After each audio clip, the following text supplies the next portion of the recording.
in the middle of the first-class cabin of a luxurious Aerolux flight, where everything is priced in terms of money and status. A black woman boarded, holding a VIP ticket in her hand seat 2A. She sat down, calm, not knowing that in a few minutes all eyes would be on her. When a flight attendant approached, her voice soft but full of innuendo. "Excuse me, this seat is reserved for a VIP regular. That regular customer, a wealthy, white woman, with a confident smile that made the entire cabin hold its breath."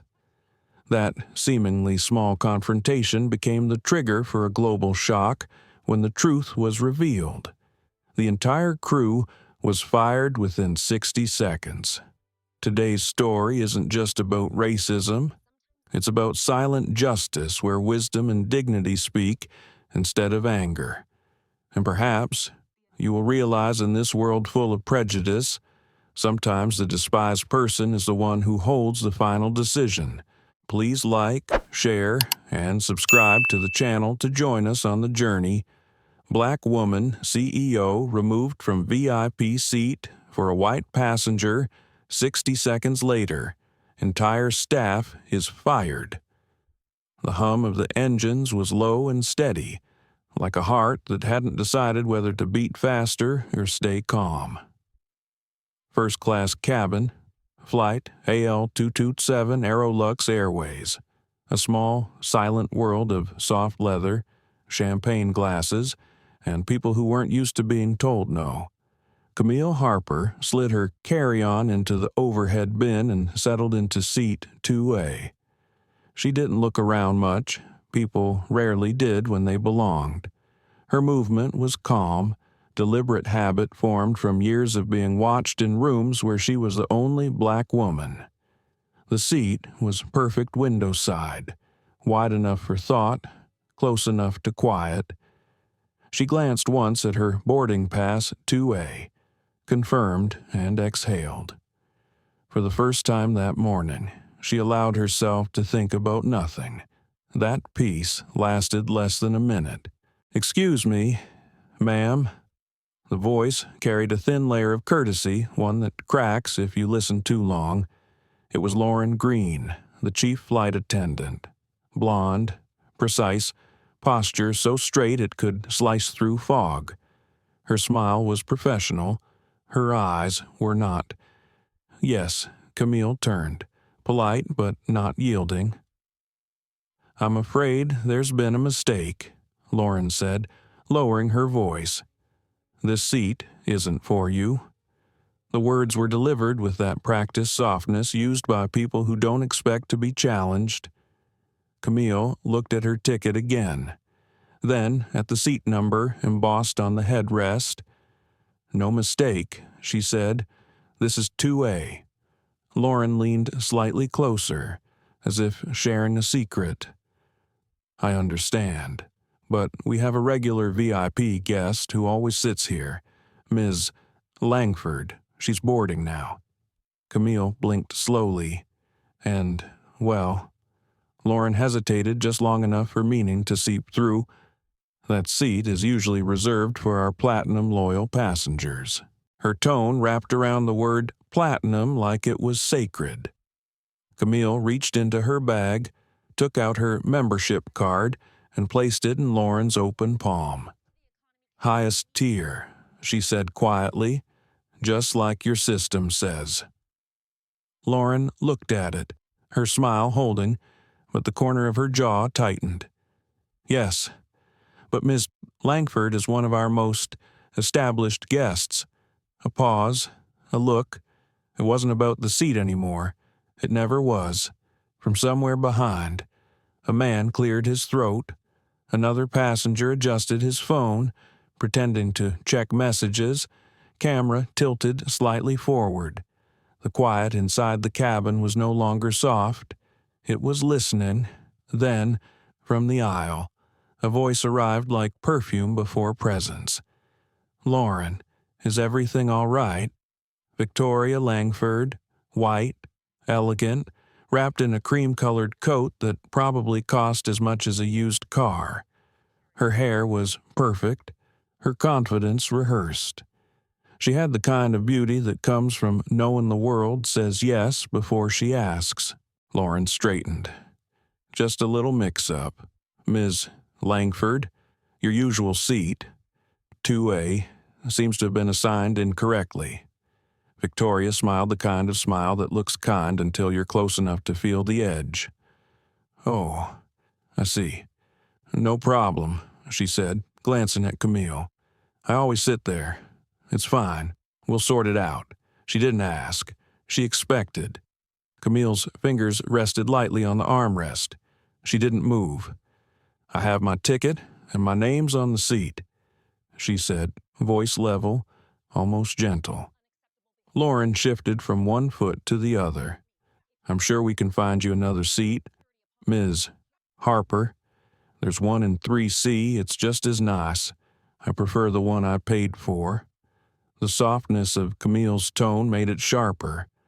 For a moment, no one spoke, only the rustle of clothing and the quiet flicker of curiosity from the other passengers. Victoria's smile thinned. I've been flying Aerolux for years, she said, loud enough for half the cabin to hear. They always save 2A for me. Someone, 2 rows back, muttered, Guess not today. Lauren's cheeks colored slightly. She looked around, aware of the eyes, the phones, the quiet judgment. Please, Ms. Harper, she said, trying again. We're just trying to keep our premium guests comfortable. Camille tilted her head. You think I'm not one? Lauren's lips parted, but no words came. In that silence, something shifted, tiny, invisible. The air got heavier. I'm asking respectfully. Camille said, What makes her more premium than me? Lauren blinked. Once, twice. She's a loyal customer. Camille nodded slowly. And I'm just loyal enough to pay full price, I suppose. It wasn't sarcasm. It was truth. Clean and unraised. Lauren's face stiffened into a smile that wasn't breathing anymore. Behind her, Victoria crossed her arms, impatience replacing grace. Lauren, she said, a touch colder now. It's not a big deal. Just ask her to move. She can't possibly be at my level of membership. The word level hung in the air like smoke. Camille didn't flinch. She didn't argue. She simply opened her phone, checked her boarding pass again, and placed it visibly on the tray table like evidence. Lauren looked at the phone, then at Camille's expression. Something in her hesitated. A flicker of awareness, but habit was stronger. I'll have to ask my supervisor, she said, stepping back. Camille didn't answer. She looked out the window. Calm. But inside, a thought surfaced. If I say one more word, they'll use it against me. The cabin waited. The engines hummed. Time stretched. Lauren whispered to another attendant near the galley. Words like problem and refusing drifted faintly across the aisle. A man in 1C whispered to his wife, This is going to be on YouTube by tonight. Camille heard that too. She stayed still, not in fear, just calculation. Lauren returned, her voice lower but firmer. Our supervisor will be here shortly. Please remain calm.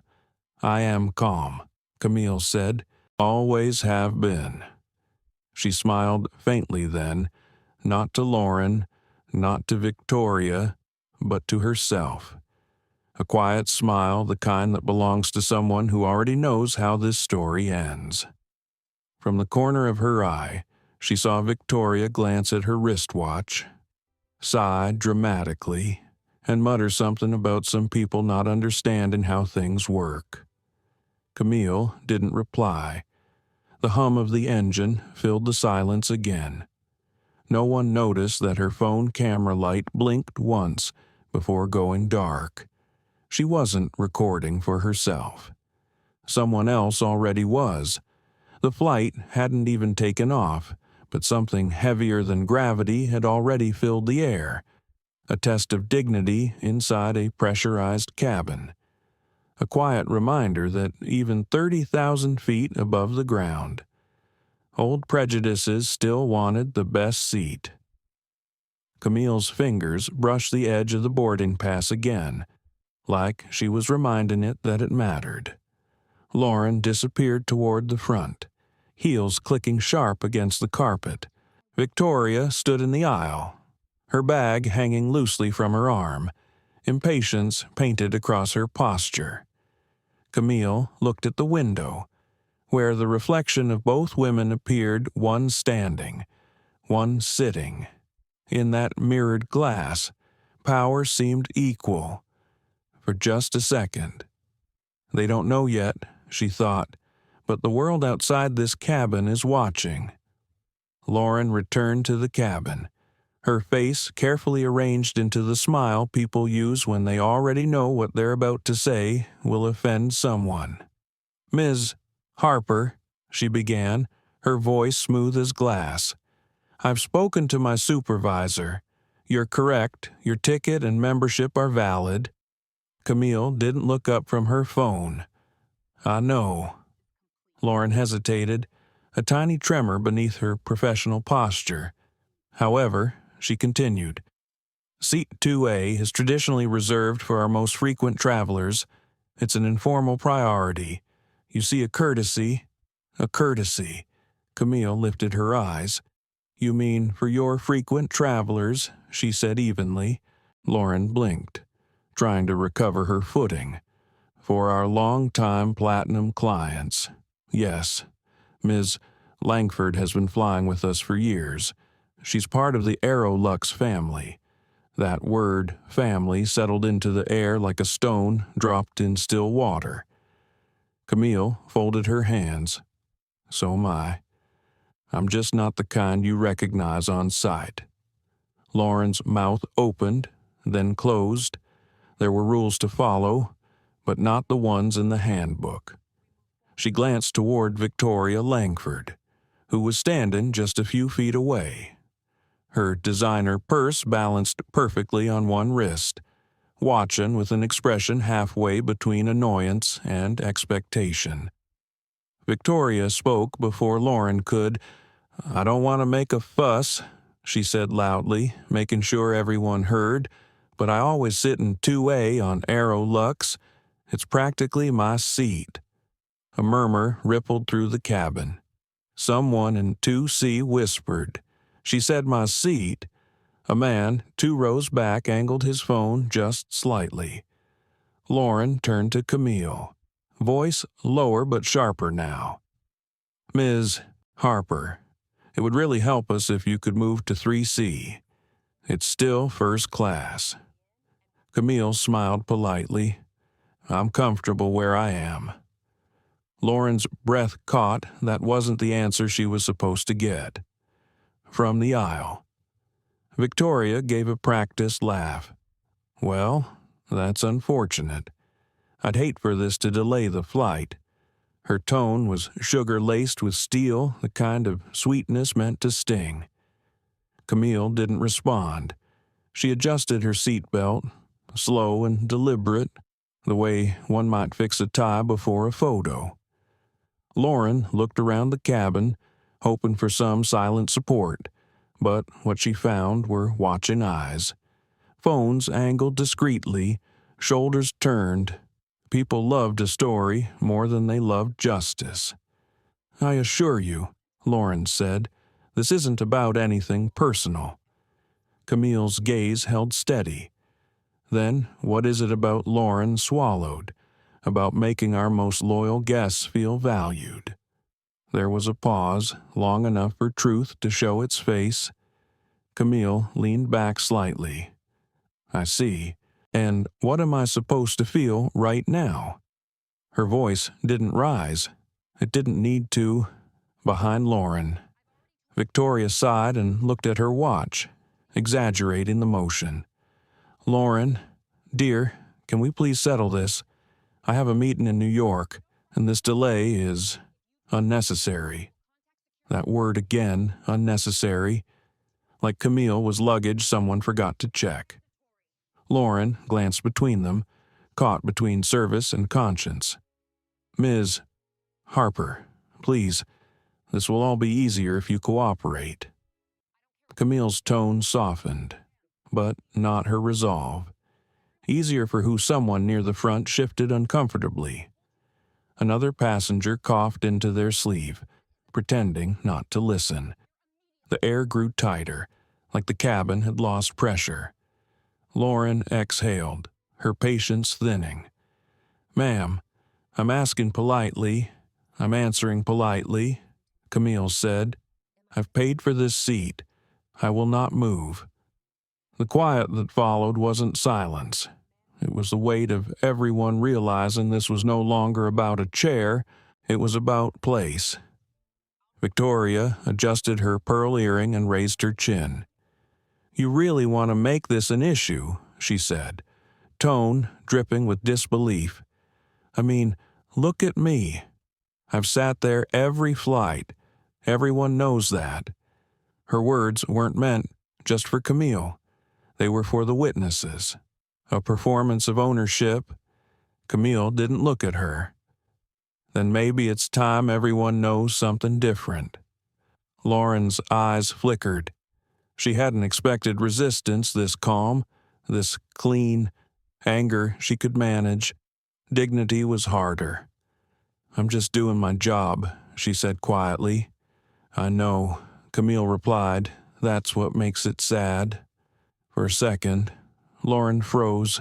Something inside her, a small, buried part, flinched. But habit is stronger than shame. She straightened. "Let me check with the captain," she said, and walked briskly toward the front of the cabin. Victoria rolled her eyes and muttered to no one. Unbelievable.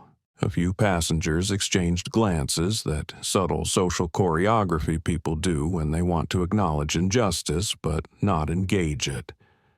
One older woman leaned toward her husband and whispered, "She's right. You know, it's her seat." He nodded without looking up. "Doesn't matter. The other one's already decided who belongs." Camille sat still, her gaze fixed out the window. The clouds were gathering in the distance, thick and gray. Inside her head, the voice was quiet. "Don't let them make you small." Then another thought. "If I speak too loud, they'll call it anger. If I stay quiet, they'll call it guilt." So she chose balance, a silence that felt like strength. Lauren returned minutes later, face tighter, shoulders stiff. "The captain is aware," she said. "He's coming to speak with you." Camille nodded once. "Of course he is."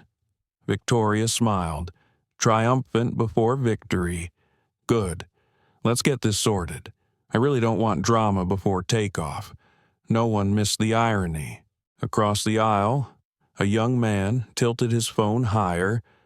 The red light blinked once. Lauren noticed, but said nothing. She just wanted this over.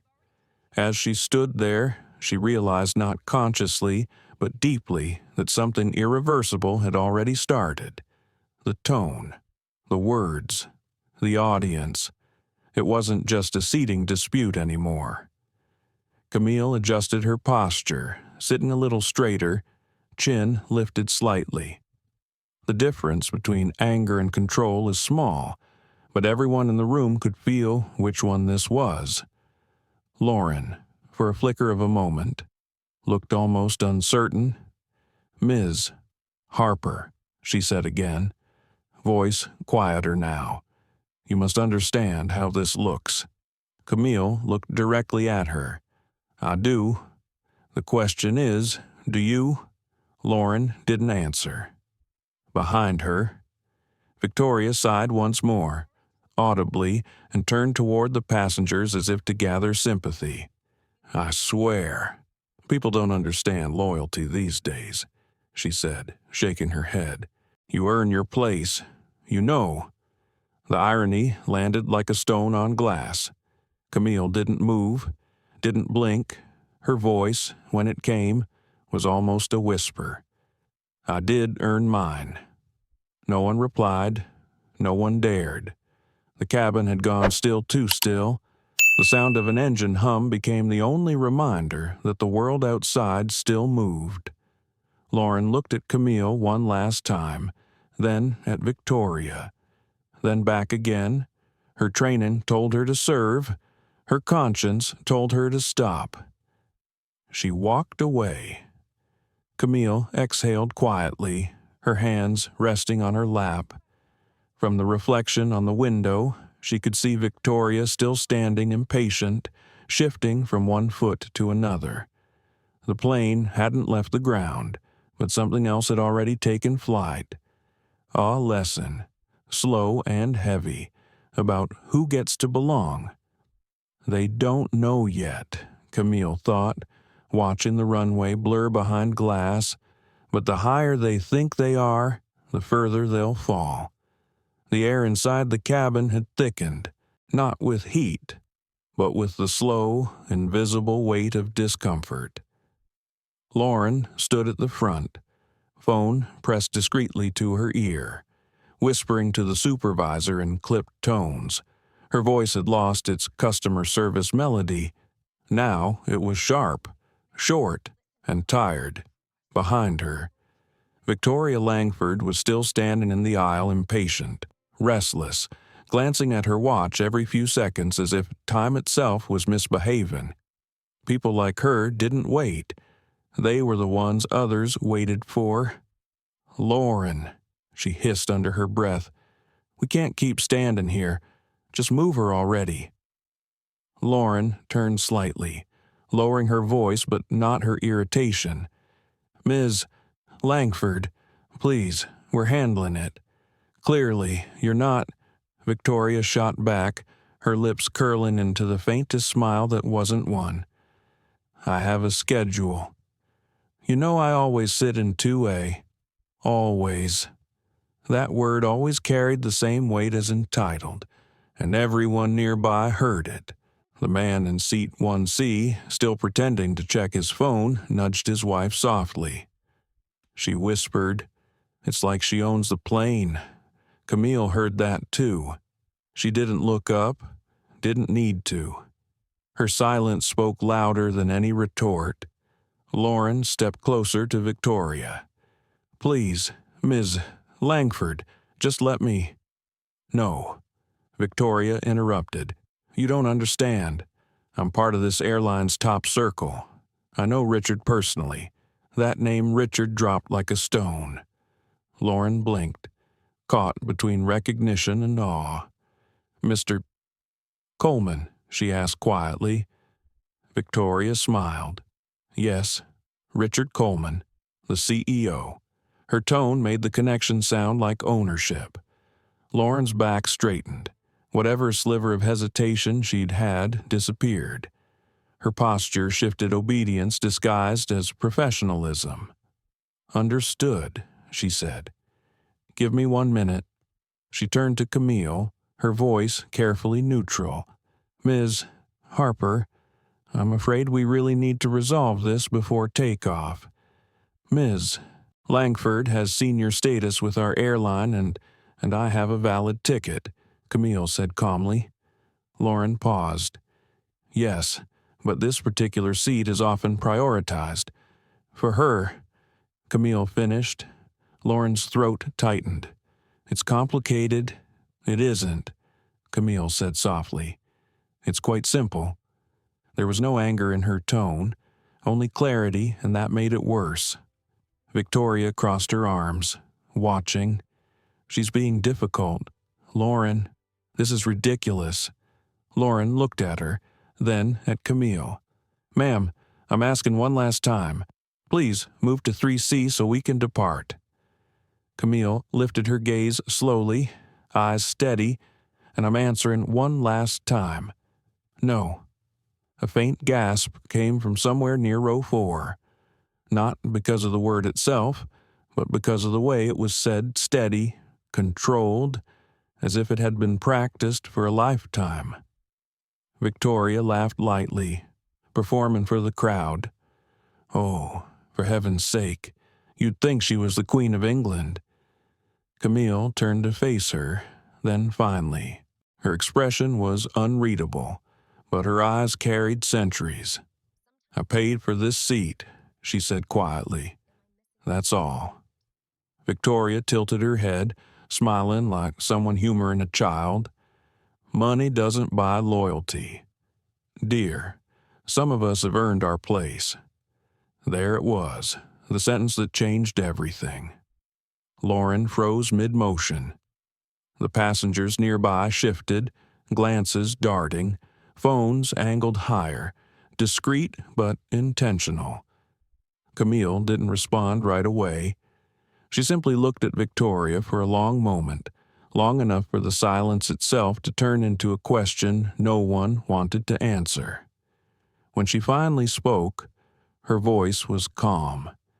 "Maybe that's the difference between us. I don't think loyalty should have a color." Victoria's lips parted, but nothing came out. For the first time, Lauren seemed uneasy. She could feel the attention of every eye, every lens. This wasn't just an argument anymore, it was evidence. "Ladies," she said quickly, "let's please lower our voices. Other passengers are getting uncomfortable." Camille looked around the cabin, then back to Lauren. "You mean they're paying attention?" Lauren flinched. "That's not what I said. It's what you meant." The two women stared at each other, one in uniform, one in quiet defiance. Between them, Victoria stood like a spark that didn't yet know it had already started a fire. Camille adjusted the strap of her bag and leaned back into the seat. "You can call whoever you need," she said softly. "I'll wait." Victoria scoffed. "Oh, you'll regret this." Camille's reply was almost inaudible. "Maybe, but not as much as you will." Lauren didn't catch the words, but something about Camille's tone made her hesitate a warning without threat, a calmness that predicted consequence. The cabin door opened briefly. A flight attendant peeked in from economy. Eyes wide. "What's happening up here?" she whispered. Lauren waved her off. "It's fine. Go back." But it wasn't fine. Everyone could feel it. The tension had shape now. Victoria sighed dramatically, loud enough for the audience she knew she had. "This is exactly why people like me pay extra to avoid scenes like this." The man in 1C spoke for the first time. "Scenes like what?" Ma'am Victoria blinked. "Excuse me," he shrugged. "You said people like you pay to avoid this? I'm just wondering what you mean by this." Victoria stared, unamused. "You know what I mean?" He nodded slowly. "I think everyone does." The silence that followed was heavier than words. Camille looked straight ahead, face serene. Inside, though, something flickered, not anger, but something older. The quiet exhaustion of having to prove what was already true. If I show anger, I become the stereotype. If I stay silent, I become the target. So I'll choose dignity. It lasts longer. Lauren tried again, her tone fraying at the edges. "Ms. Harper, please understand. This isn't personal. It's company policy." Camille turned her head just slightly. "Show me where it's written." Lauren hesitated. "It's not written." "Then it isn't policy," Camille said. Victoria exhaled in disbelief. "Are you really going to argue semantics? Just move?" "It's a seat." Camille smiled faintly. "You're right. It's just a seat, which is why you shouldn't need mine." The words hung in the air like the slow pull of gravity before a fall. Someone near row 5 whispered, "She's right." Lauren glanced toward the cockpit, wondering how long before her supervisor came to rescue her. She could feel the control slipping not from her hands, but from the narrative. Because the story wasn't about customer service anymore. It was about power, who thought they had it and who actually did. Camille adjusted her seatbelt, calm as stone. "You can bring whoever you want," she said softly. "I'll still be sitting right here." Victoria turned to Lauren, voice sharp now. "Call the captain." Lauren hesitated. "Now." Lauren obeyed. As she walked away toward the cockpit, Victoria smoothed her jacket and exhaled as though justice had been done. She didn't notice the quiet glances, the subtle recording lights, the people who would later replay her words to millions. Camille looked out the window again, her reflection faint against the sky. For a brief moment, she smiled. Sometimes, she thought, you don't have to raise your voice for the world to hear you. The air inside the cabin didn't move anymore. Conversations inched to a stop, like sound itself had taken a breath it couldn't release. Lauren stood near the cockpit door, one hand gripping her phone, the other smoothing the front of her uniform. Her face carried the same polished calm as before, but her shoulders betrayed her tight, defensive, bracing. Derek Collins arrived less than a minute later, the cabin manager for Aerolux Airways. He was the kind of man who made an entrance even when he tried not to. His voice was just a little too loud, his smile a little too sharp. People said he was efficient. Others said he was ambitious. Both were true.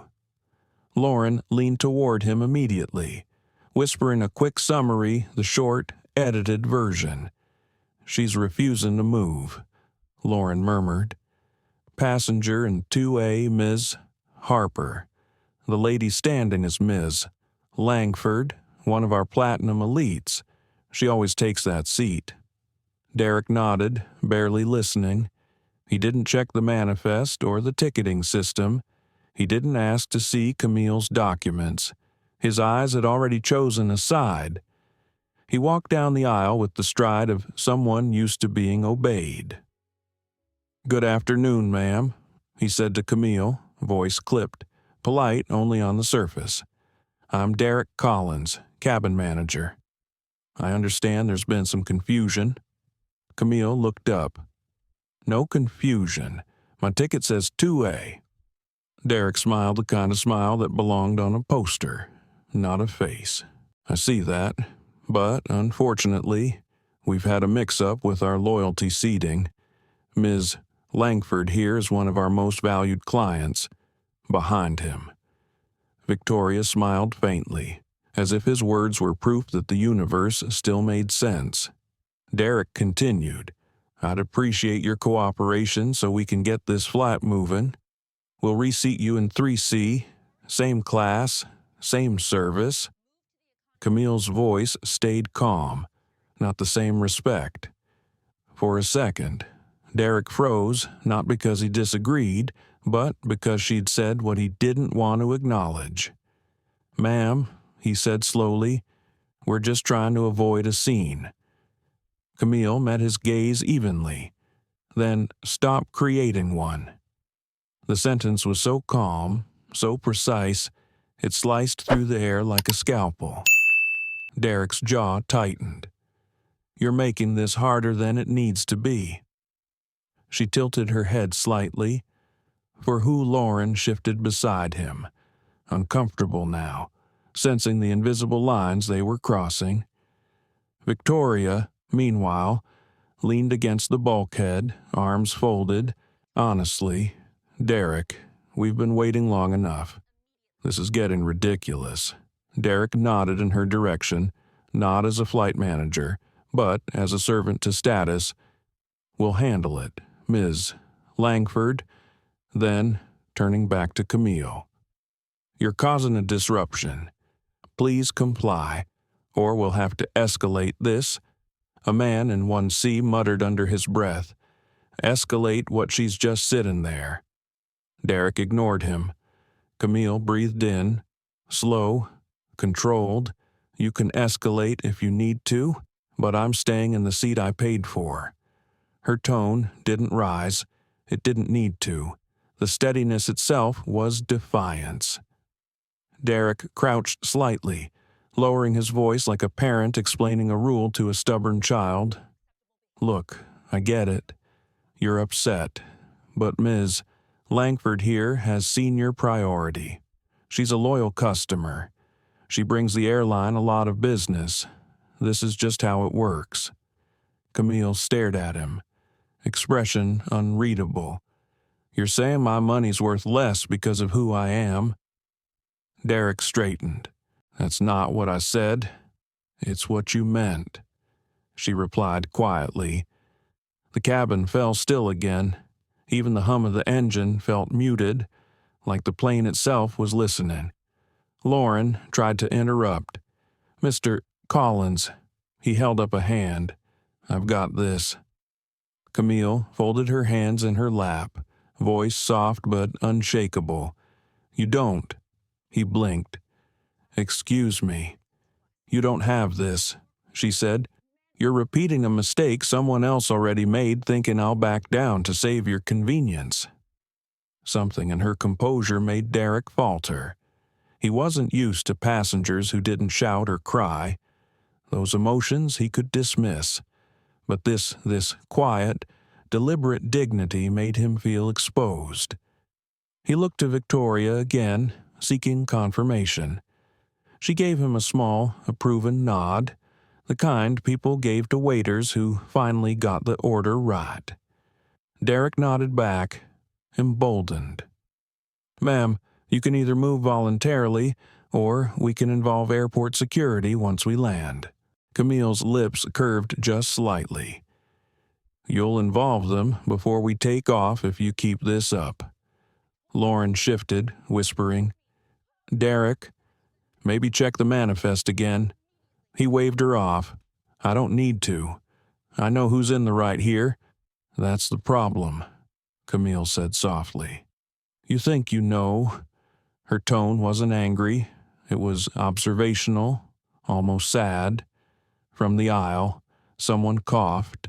A phone light blinked again. People were pretending not to record, but everyone knew they were. Derek noticed, too. He lowered his voice. "Put those phones away," he snapped. "This is an internal matter." A woman in 4A muttered, "Not anymore." Lauren closed her eyes briefly, realizing what Derek did, and the more they pushed, the more they lost. Camille took a slow breath. "I understand you have a job to do, Mr. Collins, but so do I, holding people accountable when systems fail." Her words hung in the air for a moment, unfamiliar in a place where people usually said sorry just to keep peace. Derek sighed, pinching the bridge of his nose.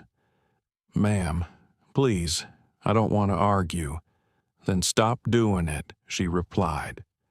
Her stillness was unnerving, like standing in front of a storm that refused to move. Victoria crossed her arms tighter, growing impatient.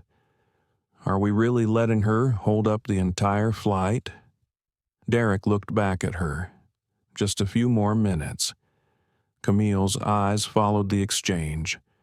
The way he deferred to Victoria, it wasn't professional. It was personal, ingrained, habitual. She'd seen that same look in boardrooms, in meetings, in contracts, the quiet, desperate need to please the powerful, even at the cost of principle. They always think power makes them safe, she thought. Until the mirror turns. Derek adjusted his tie, forced a smile. "I'm going to ask you one last time." Camille met his gaze evenly, and I'll answer the same way. "I'm not moving." There was no tremor in her voice, no hesitation, just the calm certainty of someone who knew exactly who she was and what this moment meant. Lauren exhaled, defeated. Derek stood there, frozen between arrogance and doubt. The cabin felt colder now, not because of the air, but because everyone could sense it, the balance shifting, quietly, invisibly. Derek didn't realize it yet, but his authority had already left the room. The silence in the first-class cabin had weight, now the kind that pressed on the back of every throat. Derek stood over Camille's seat, still pretending to hold authority he had already lost. Lauren hovered near the aisle, shifting her weight from one heel to the other.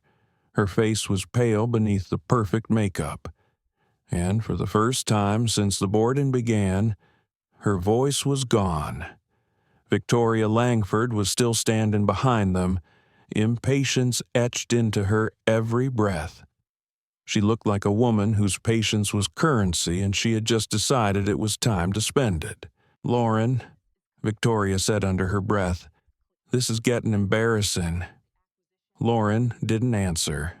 "I said, fix it." Victoria pressed, her tone sharper now, her voice laced with entitlement.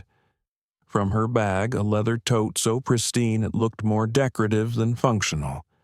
Victoria pulled a thin envelope. She didn't even try to hide the motion. To her, it wasn't shameful.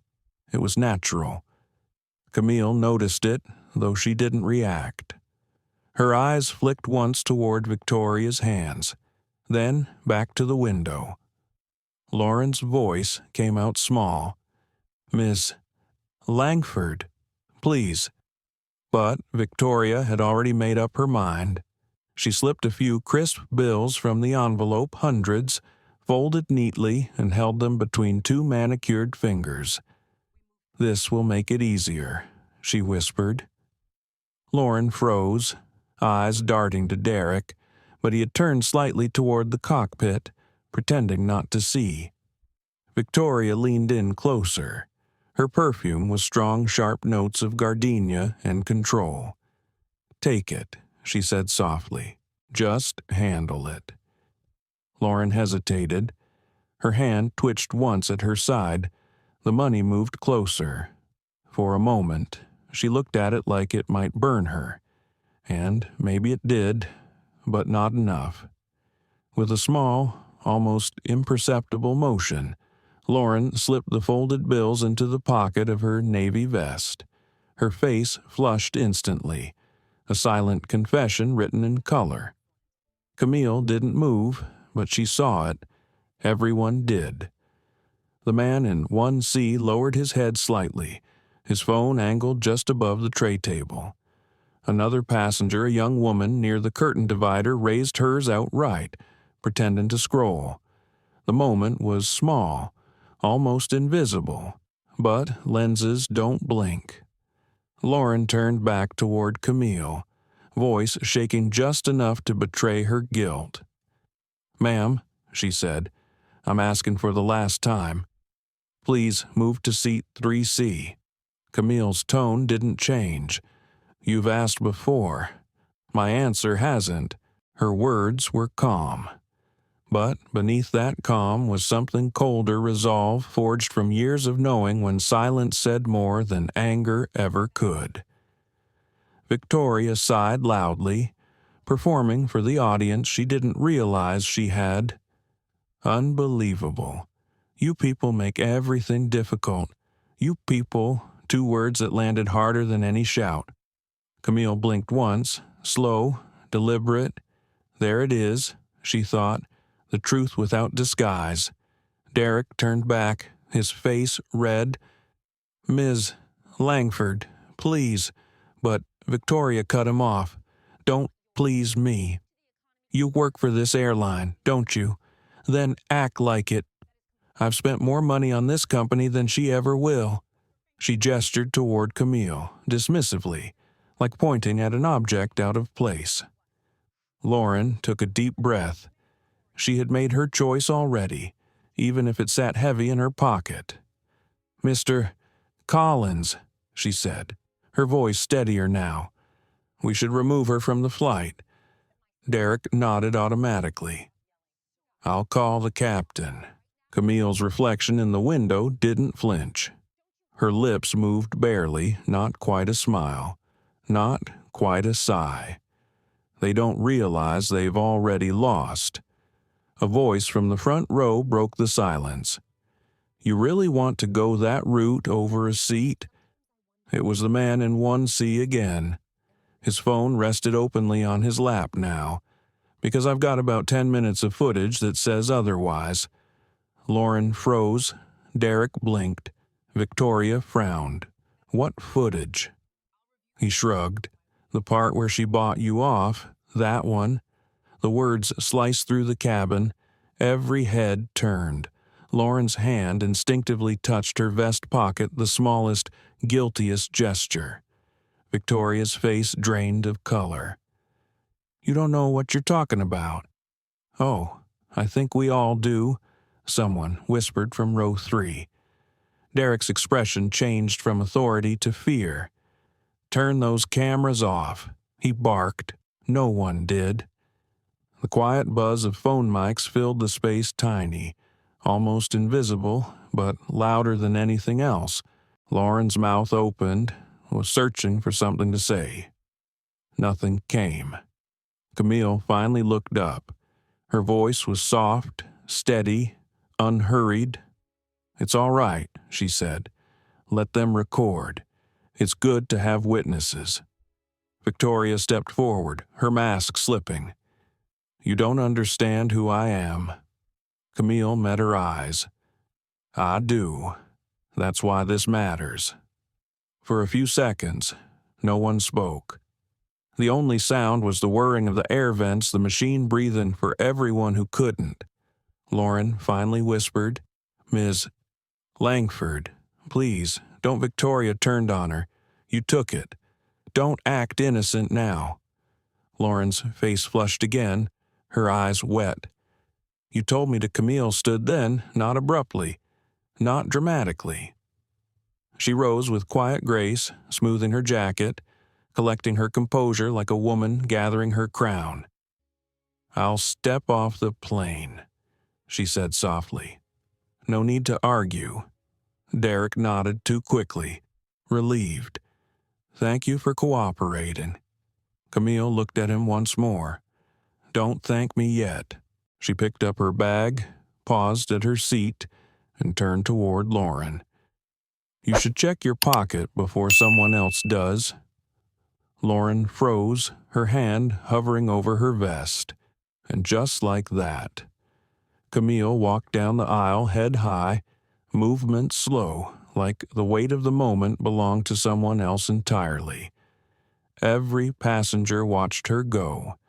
Phones followed her silently, like a chorus of witnesses.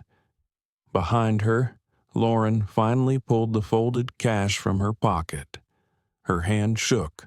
The bills trembled under the cabin light's proof, small and damning.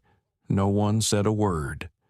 Derek turned away, muttering something about protocol. Victoria sat down hard in 2A, face tight, jaw set, pretending she hadn't just lost the room. Outside, the ramp lights shimmered against the glass. Camille stepped onto the jet bridge, the hum of the cabin door closing behind her. She didn't look back. She didn't need to. Because the story, their story, had already left the ground. The cabin was no longer quiet. It was waiting. Lauren stood frozen, her hand still hovering near the pocket where the bribe had burned its way into her conscience. Derek pretended to study his tablet, though his screen was blank, and Victoria Langford sat triumphantly in seat 2A, crossing her legs like someone reclaiming property. But something in the air had shifted. The passengers could feel it. The silence wasn't submission anymore, it was judgment. Call the captain, Victoria said flatly. This has gone on long enough. Derek exhaled, almost grateful for an order that sounded like authority. He turned toward the front and pressed the intercom button. Captain, we have a non-compliant passenger in first class. We may need assistance. He said it like it was a routine maintenance report. Minutes later, the cockpit door opened with a click that sounded far too loud. Captain Adrian Shaw stepped out tall, uniform pressed, posture perfect.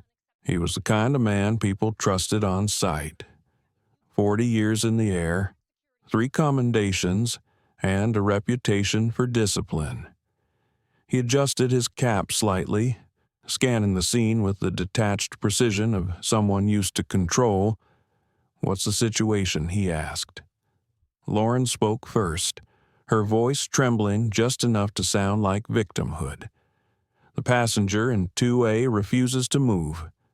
We've explained that the seat is reserved for our elite member, Ms. Langford." Adrian looked at Camille, the only person sitting calmly, hands folded, eyes clear. "Ma'am, is that correct?" "You're refusing to comply with crew instructions." Camille's tone was steady. "I'm refusing to give up the seat I paid for." Derek stepped in quickly. "Captain, we tried to explain, but she won't cooperate. We're already running behind schedule." Adrian's eyes narrowed, his voice clipped. "Ms. Harper, I'm asking you once to move to another seat so we can depart." Camille looked up at him, polite, firm. "I understand, Captain. But before I do, could you tell me what regulation I've violated?" Adrian frowned slightly, as if she'd spoken a foreign language. "You're not following crew instructions. That's a safety issue." Camille tilted her head. "Safety." He hesitated. Just a moment too long. "Disruption. Then, you're creating a disturbance in the cabin." Her voice dropped lower, calm enough to unsettle him. "I haven't raised my voice. I haven't moved from my assigned seat. I've only asked to keep what I paid for." The captain shifted, suddenly aware of the quiet stares around them. Phones gleamed faintly from between seats. The quiet hum of recordings was unmistakable now. Derek stepped closer, trying to take control back. "Captain, with respect, we need her off this plane." Camille's gaze flicked toward him, a look so composed it could have been mistaken for pity. "May I ask," she said softly, "are you removing me because I broke a rule, or because she has more money?" Victoria scoffed from 2A. "Oh, please, don't play the victim. This isn't about race or money. It's about respect." Camille turned toward her. "Respect," she repeated, interest in choice of word. Adrian straightened his shoulders. "That's enough, ma'am. If you don't comply, I'll have to call airport security." "You mean," Camille said, "you'll call security to remove a passenger who followed every rule?" He opened his mouth, but the logic hung there, unanswerable. Lauren looked down at her shoes. Derek looked anywhere but at Camille. "I remember thinking this is how systems protect themselves, not by truth, but by uniform." Adrian took a step forward, lowering his voice. "Ma'am, I don't want to escalate this." Camille's eyes didn't waver. "Then don't." The air tightened. You could feel the shift from irritation to exposure. A woman in row 3 spoke quietly, almost to herself. "She's right. He's about to make a big mistake." No one replied. Adrian noticed the phones, then a dozen tiny red lights, each one a witness he couldn't silence. He cleared his throat, trying to regain composure. "You're refusing a lawful instruction. I'm giving you one last chance to step off voluntarily." Camille looked up at him. Her tone didn't rise, but the words landed like a gavel.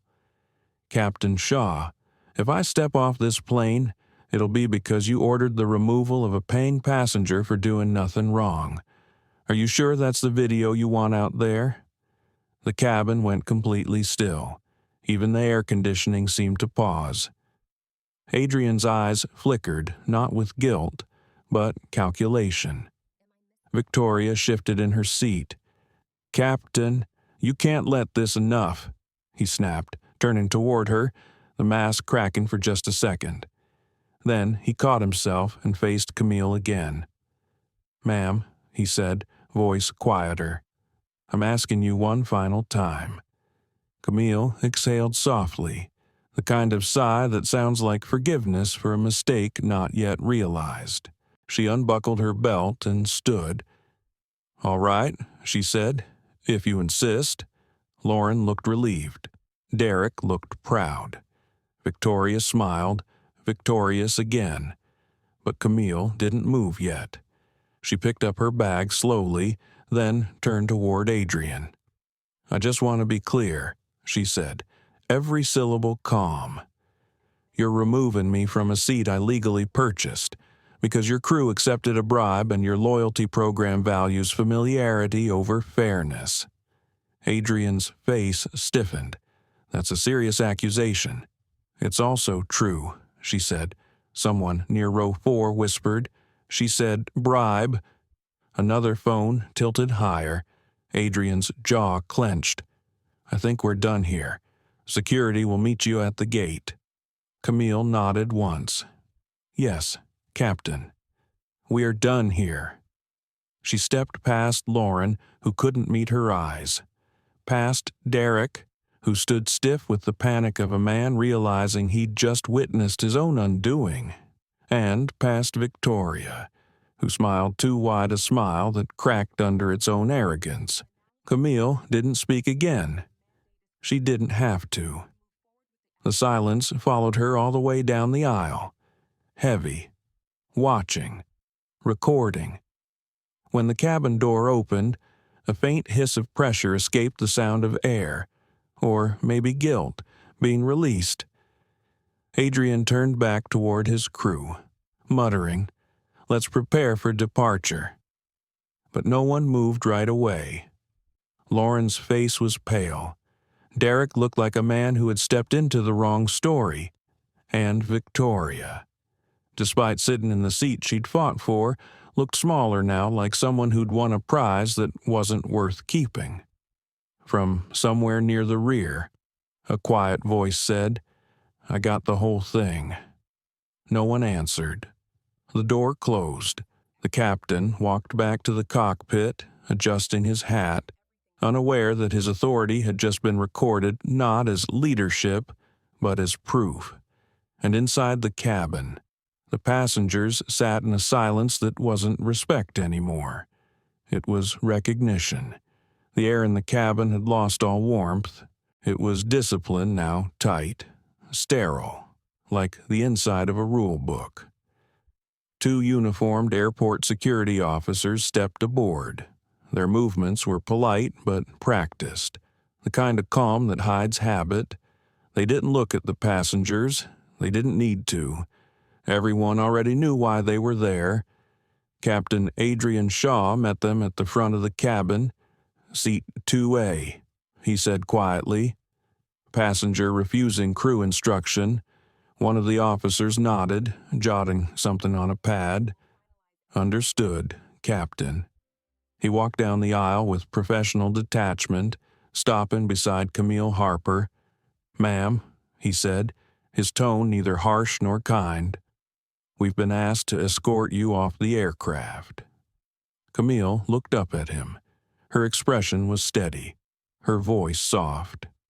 "I haven't violated any regulation, officer, but I'll cooperate." The words hung there calm, deliberate. They sounded less like surrender and more like control. She unbuckled her seatbelt and stood, slow and precise, smoothing the front of her jacket. Her bag was already packed, her movements efficient, practiced like she'd done this before. Not in action, but in restraint. Lauren watched, her lips parted slightly, as though she might speak but didn't. Derek folded his arms, trying to look justified, though his eyes betrayed something else, relief mixed with fear. Victoria Langford stayed seated, a faint smile tracing her lips. She crossed her legs again, the picture of comfort. "Well," she said, "I'm glad that's finally handled." Camille turned her head just enough to look at her. Not long, just long enough. The look wasn't anger, it was something quieter, pity. Then, with the grace of someone leaving a stage she never asked to be on, Camille picked up her carry-on and stepped into the aisle. Every head followed her. Every camera light glowed. She walked past Lauren first. The chief attendant's face flushed red as Camille paused for the smallest moment, long enough to meet her eyes. No words, no accusation, just the truth reflected silently back at her. Then Derek. He stiffened, hands in pockets, pretending to check his watch. Camille's gaze lingered, and for a split second, his jaw twitched, the kind of reaction you get when your conscience finally catches up to your ambition. And finally, Victoria. She didn't look up at first. When she did, it was only to offer a thin, smug smile. "Guess it all worked out," she said softly. Camille looked at her for a moment. "Yes," she replied, voice calm. "It did." Then she turned and continued walking. It wasn't until that moment that people realized how quiet the plane had become, not the hush of fear, but of awareness, the kind that happens when a lie finishes its last breath. Lauren whispered to Derek, "Did we do the right thing?" He didn't answer. His throat tightened too much for words. From seat 1C, the man who'd been recording the entire time leaned slightly toward the aisle. "You just made a mistake you'll be reading about tomorrow," he said quietly. Lauren's eyes flicked to him. "Sir, please don't." He cut her off with a calm shrug. Already did. Out on the jet bridge. Camille walked between the two officers. She wasn't handcuffed. There was no need. Her dignity was a better restraint than anything they could use. One of them, younger, tried to make small talk. "Sorry about this, ma'am. We just follow procedure."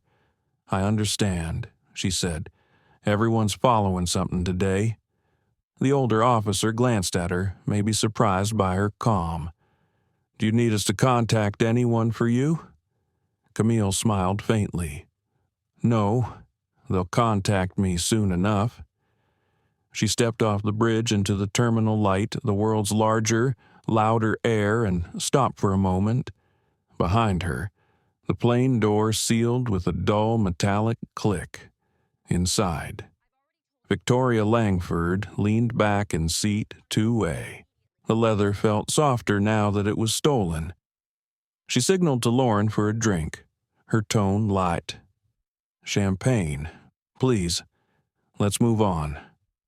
Lauren hesitated, then nodded, forcing a smile that didn't reach her eyes.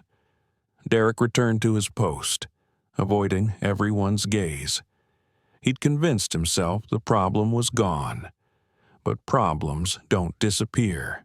They wait. In the rows behind, the whispers began. She was calm the whole time.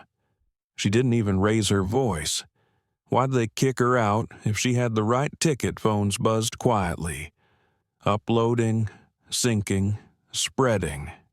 By the time the engines began to hum, a video clip had already left the airplane, a shaky but clear recording showing Lauren taking money, Derek looking away, and a composed black woman standing to leave, saying only, "I haven't violated any regulation, but I'll cooperate."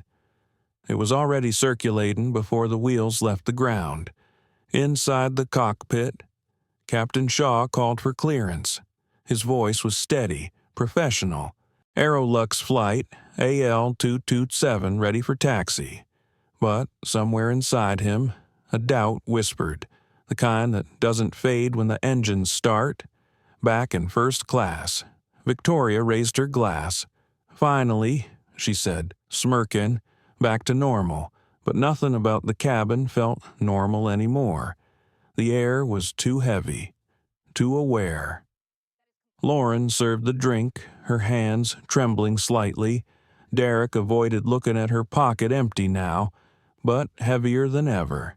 For the first time since boarding, no one spoke. From where Camille had been sitting, the seatbelt light flickered briefly. 2A. No one noticed the faint indentation on the cushion, as if something had stayed behind. Not her presence, but her principle.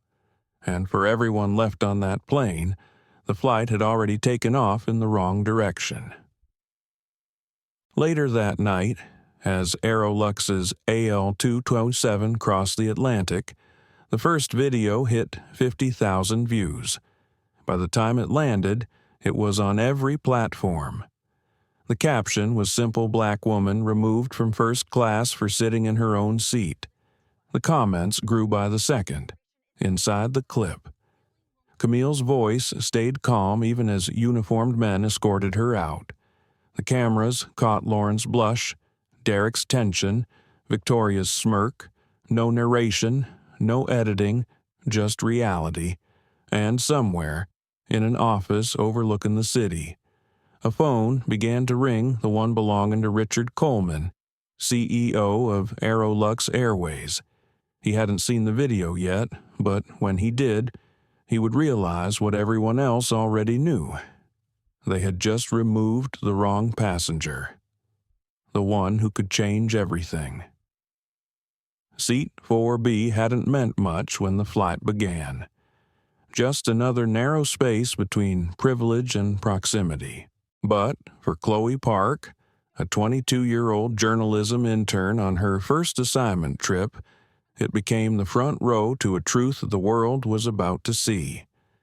She had started recording early out of habit, not intention.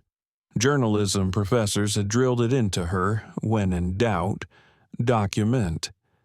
At first, it was curiosity, a small clip of an argument about seating, but the moment she saw the folded bills slide into Lauren Green's vest pocket, her thumb steadied over the record button. No tremor, no hesitation, just instinct. She kept the phone low, the lens peeking from under her book. The cabin lights caught reflections across polished leather and gold watches. The scene played out like a script she hadn't written, arrogance, compliance, and quiet dignity all in the same frame. By the time the captain appeared, Chloe had 10 minutes of footage. By the time Camille Harper was escorted out, she had proof. But what she didn't know, not yet, was that proof in the wrong hands means nothing. Proof in the right hands, it changes things. When the plane landed, the passengers moved fast. Some avoided eye contact. Others whispered in fragments. Lauren's face was pale, Derek's voice brittle, and Victoria Langford walked through the terminal with a confidence that didn't quite reach her stride. Chloe waited until she was alone near the exit gate. Then she replayed the clip, thumb pausing over the moment where Victoria's hand slipped the money into Lauren's pocket. No audio tricks, no ambiguity. Just a transaction the kind people deny until they see themselves doing it. She hesitated for a moment, her training whispering restraint. You post this, you change your life. You don't, you change nothing. Her heart thudded once, the kind of sound you hear more than feel. Then she uploaded it. The caption was "Simple Black Woman Removed from Her Paid Seat to Make Room for a White VIP Who Bribed the Crew." Within minutes, the notifications began. 5 likes, 12 shares, 50, then the first comment named the airline. She didn't need to. The Aerolux logo on the headrest did that for her. By the time she reached baggage claim, the video had passed 30,000 views. By the time she got into her rideshare, it had hit 100,000. Somewhere over the Atlantic, Flight AL-227 still cruised through the clouds, unaware that it was already famous. Outside, Camille Harper walked through the terminal's quiet corridors. Her posture was still perfect, not a trace of the chaos she'd left behind. Her assistant, Mia Torres, had been calling repeatedly. Camille answered on the fourth ring. "Mia. Camille, are you okay?" "They said you were." "I'm fine." Camille interrupted, her tone even. "But we're not letting this slide." She stopped near a wide glass window overlooking the runway. The reflection showed her calm, centered, resolute. "I want the legal team ready," she continued. "We're filing a discrimination claim against Aerolux Airways. Use every contact we have." Mia hesitated. "You're sure you want to go public this fast? I don't need to," Camille said. "Someone already will." There was a pause on the other end. "Do you think anyone recorded it?" Camille's lips curved slightly. "Someone always does." She ended the call, exhaled slowly, and began walking again, not with anger, but with precision. The kind of walk that says, "I know exactly what I'm doing." Across the city, in a small apartment near downtown Chicago, Chloe sat cross-legged on her couch, watching the numbers climb. 200,400 comments poured in. "This is outrageous. Fire them all. Who is this woman?" She handled it with class. Chloe muted the volume and leaned back. She wasn't smiling. Not yet. She'd wanted to be a journalist since she was 12 to tell stories that mattered. She just didn't think her first one would be recorded from row 4B with a phone. Her inbox pinged. A message from an unfamiliar email. "Are you the original source of the Aerolux video, CNN?" Another one, NBC, then the Washington Post. She swallowed hard. "Oh, God," she whispered. Her roommate poked her head in. "Chloe, what's going on?" Chloe didn't answer. She just turned the phone around. On screen, a still image of Camille Harper standing calmly as two officers escorted her off the plane. The caption read, "Black executive removed from first-class seat in alleged racial bias incident." By midnight, her video had passed 1 million views. By morning, it had 10. In the boardroom of Aerolux Airways, the news broke before sunrise. Phones rang in overlapping tones. Screens lit up with headlines. The PR director cursed softly under his breath. CEO Richard Coleman entered in a rush, hair still damp from the shower. "What's happening?" A staffer turned the monitor toward him. The video played in silence. He watched every second Lauren taking the cash, Derek looking away, Adrian Shaw's stiff face, and Camille's composure as she said, "I haven't violated any regulation, but I'll cooperate." When it ended, no one spoke. Richard rubbed his temple. "Who is she?" The legal officer answered quietly. "Camille Harper, CEO of Nova Core Technologies, one of our largest technology partners, also a shareholder." The room went still.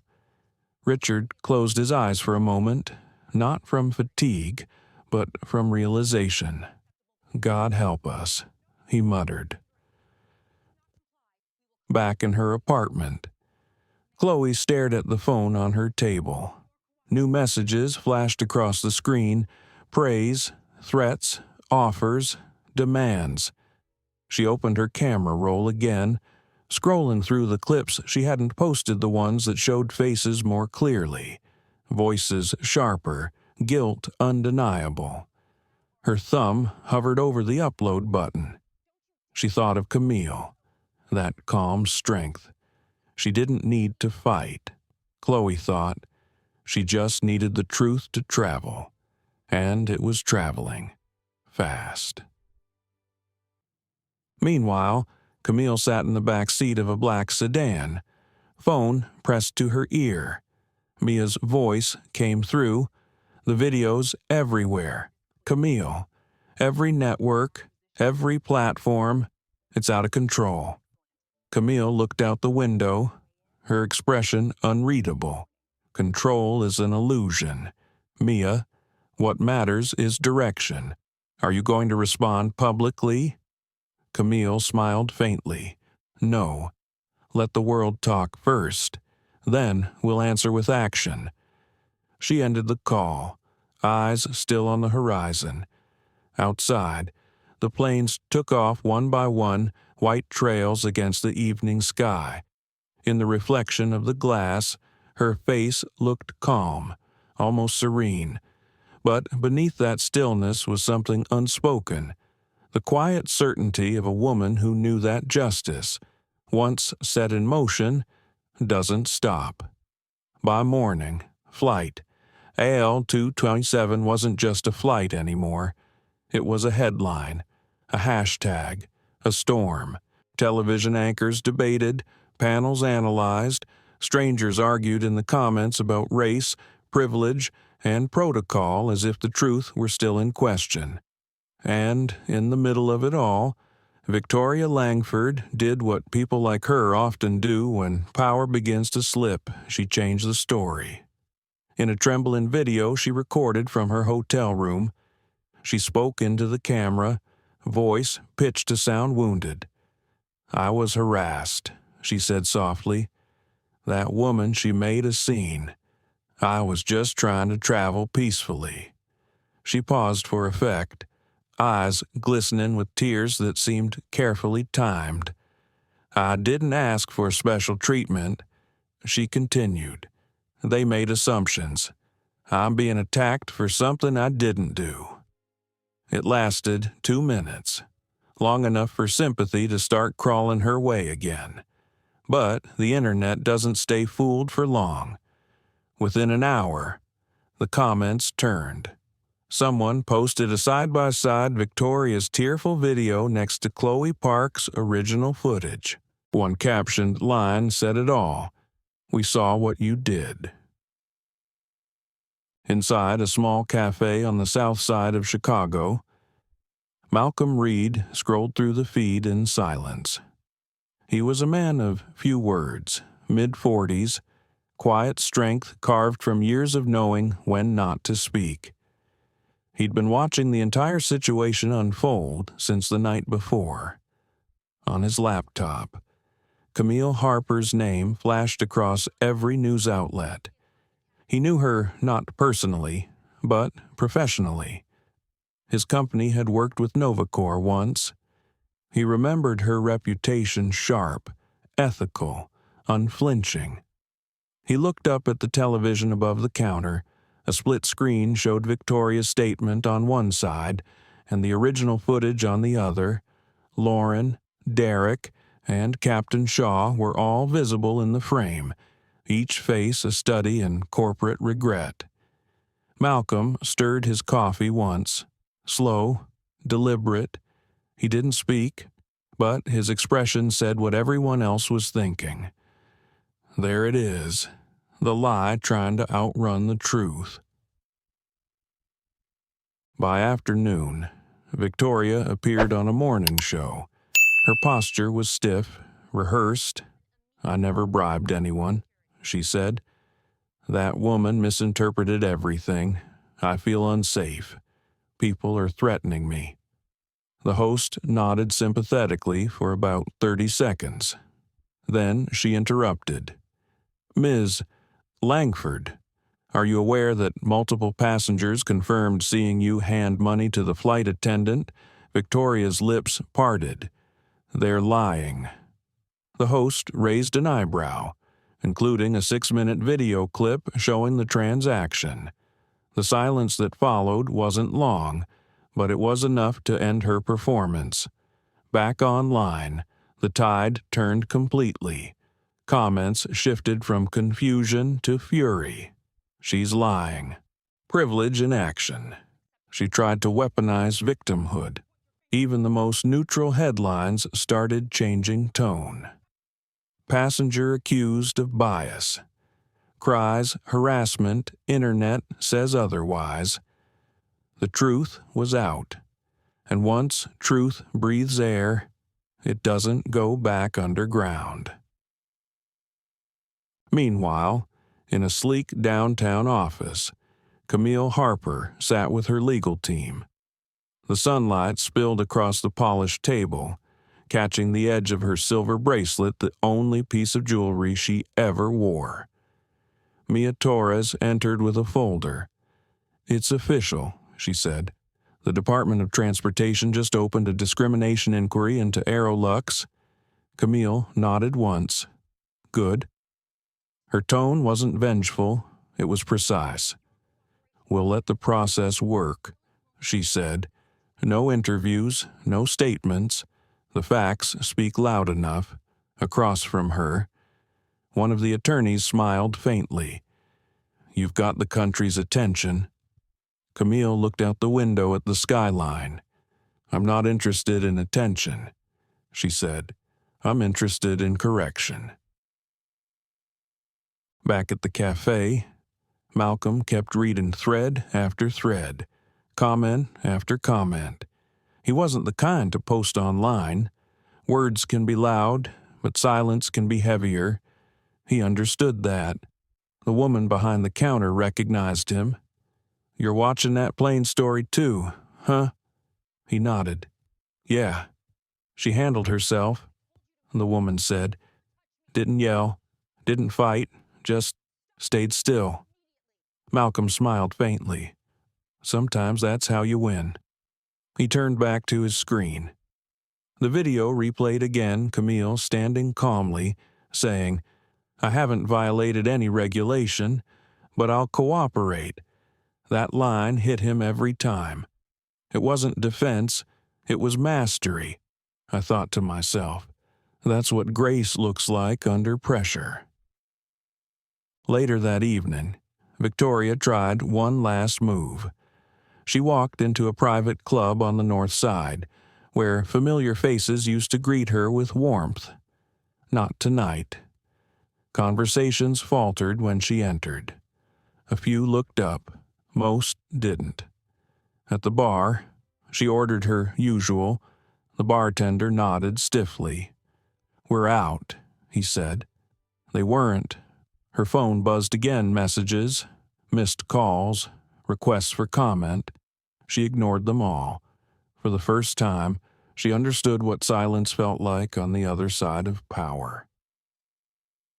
On the other end of the city, Camille's phone buzzed too, but she didn't pick it up. She was sitting in her home office, light low, music soft, reviewing the final version of the corporate apology Aerolux had drafted. Her company, Novacore Technologies, would soon decide whether to continue their multi-million-dollar partnership. Everyone knew the answer already. Camille's finger hovered over the screen before she set it down. She didn't need to announce revenge, she just needed to act with reason. That night, the networks aired a new clip, unseen footage from Chloe Park's original video. It showed the moment right after Camille was escorted off. Victoria sinking into the seat, smiling. Lauren taking a deep breath of shame. Derek pretending to check his watch. The plane taxiing quietly, as if trying to bury what it had just done.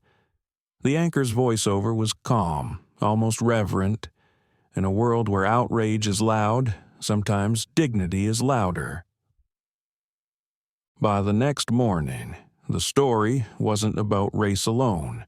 It was about truth, how easily it bends, and how power depends on who's holding the microphone. Victoria's name had become a symbol of arrogance. Camille's, a reminder that real strength doesn't shout. And people like Malcolm, the quiet ones, watching from a distance, carried the lesson forward. Because once you've seen composure dismantle corruption, you start to believe in something simple, something steady, that justice doesn't always arrive with noise. Sometimes it walks in wearing silence. The morning light in the Aerolux headquarters didn't soften anything. It only made the tension easier to see. Floor-to-ceiling windows framed the Chicago skyline, but no one in the boardroom looked at it. The air smelled faintly of polished oak and nerves. Richard Coleman, CEO of Aerolux Airways, sat at the head of the table, his suit immaculate, his eyes tired. Across from him sat Camille Harper, the woman his company had humiliated 40,000 feet above the Atlantic. The boardroom was full directors, attorneys, communications heads. Not a single one dared speak first. Camille didn't fill the silence. She didn't need to. Her presence carried its own gravity, calm, deliberate, unflinching. Richard cleared his throat. "Ms. Harper, thank you for agreeing to meet." She looked up, tone even. "Let's be clear, Mr. Coleman, I didn't agree to meet. I requested it." Her voice was soft, but it landed like a pin dropped in a cathedral. Someone shifted uncomfortably at the far end of the table. Richard nodded, choosing caution over pride. "Understood." Camille opened her folder and slid a tablet across the table.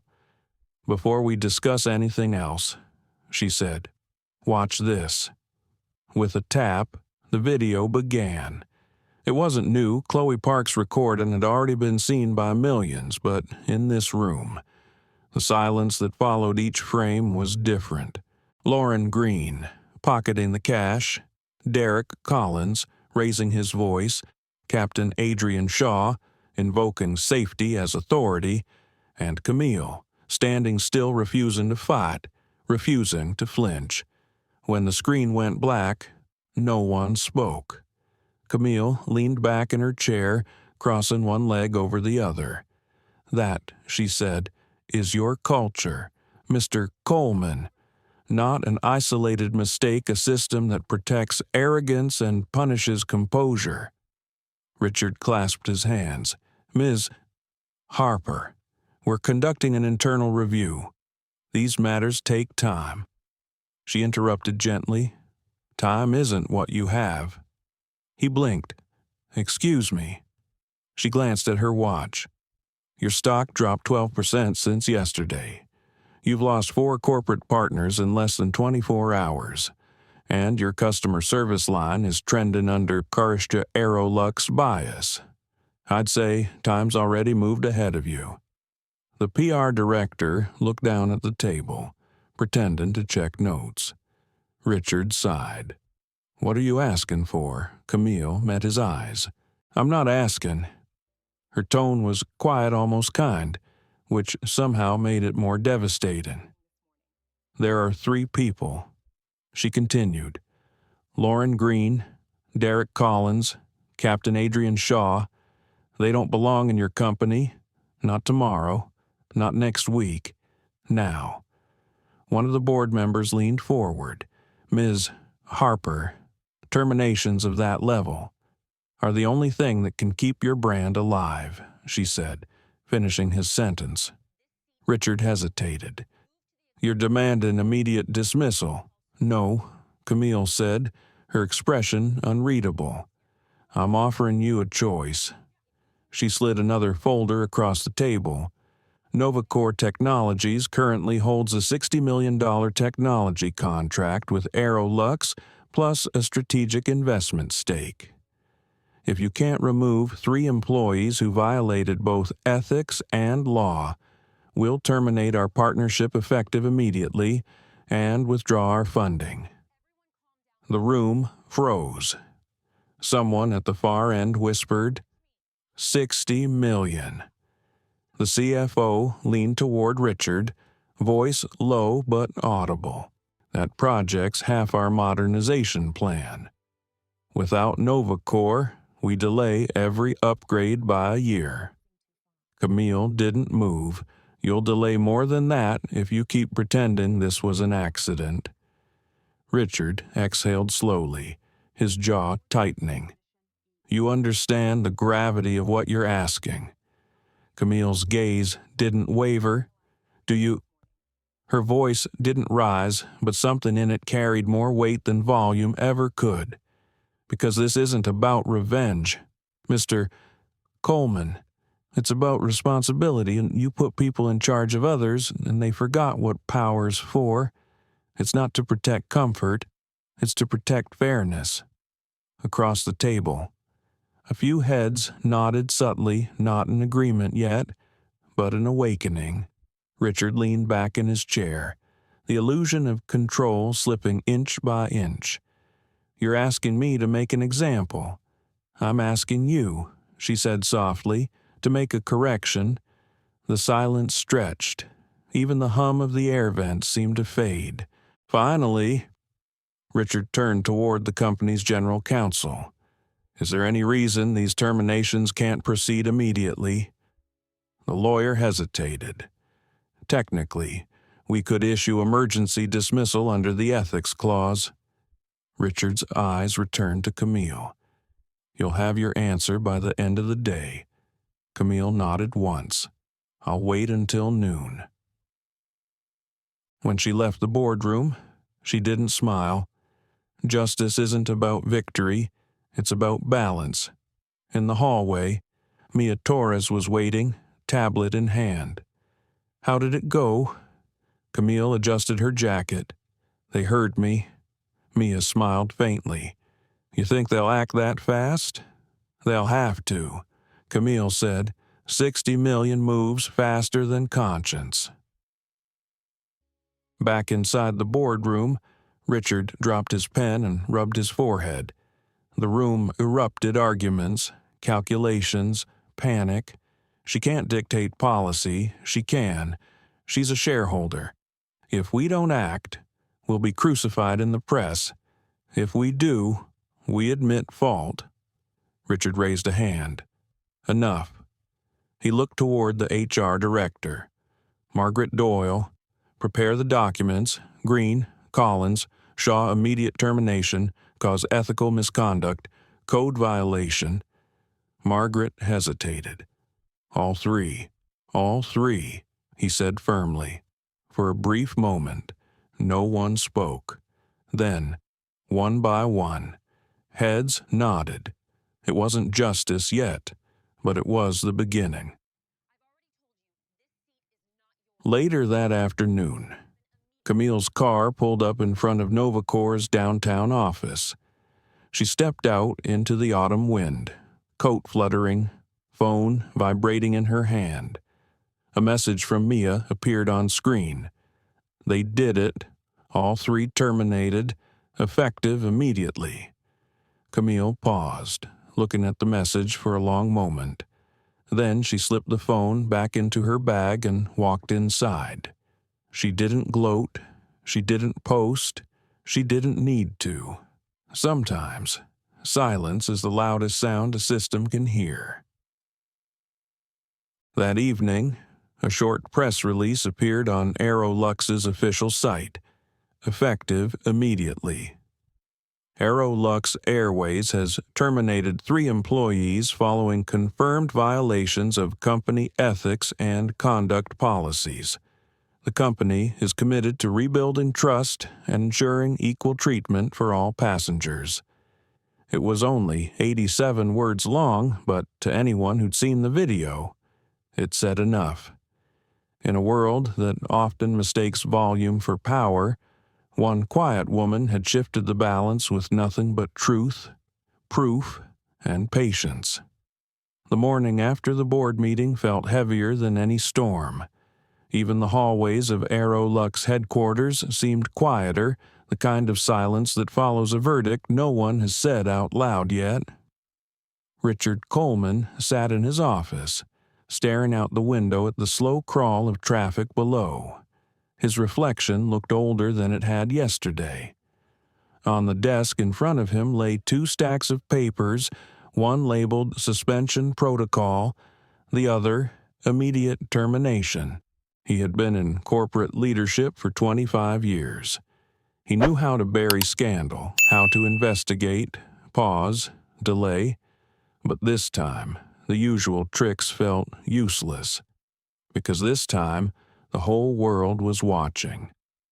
He exhaled and turned toward his general counsel, Ellen Reeves, who stood by the door with her tablet. "Ellen," he said quietly, "maybe we suspend them first. Make it look like due process, then move toward termination later." She didn't answer immediately. Lawyers often don't silence as part of the strategy, but before she could speak, the door opened. Camille Harper stepped in. She wasn't announced. She didn't need to be. Richard straightened. "Ms. Harper." She held up a hand. "Mr.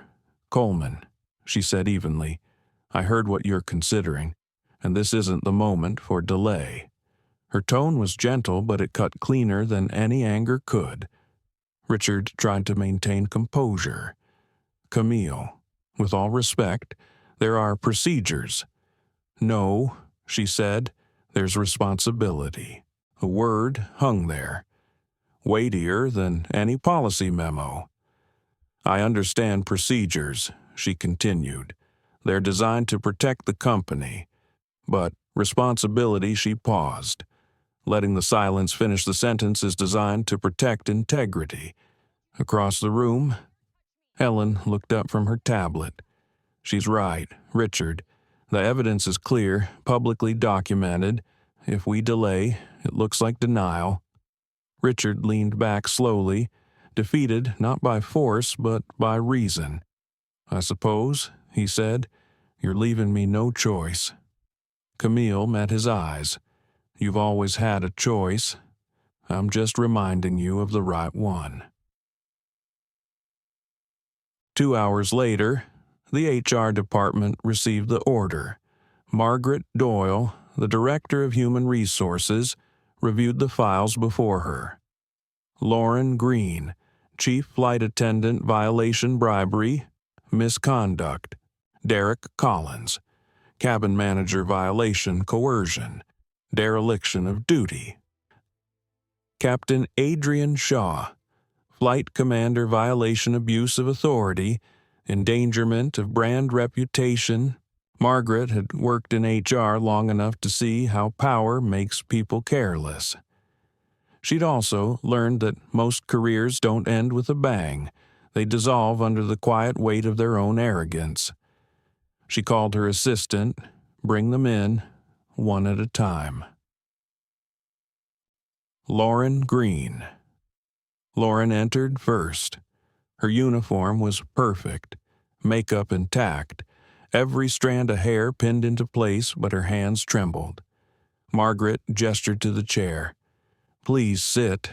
Lauren did. The lights dimmed slightly as Margaret pressed play on the tablet.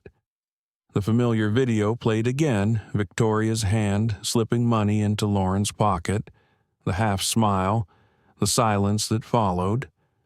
Lauren's face turned pale. Margaret didn't raise her voice. "Ms. Green, this footage has been verified.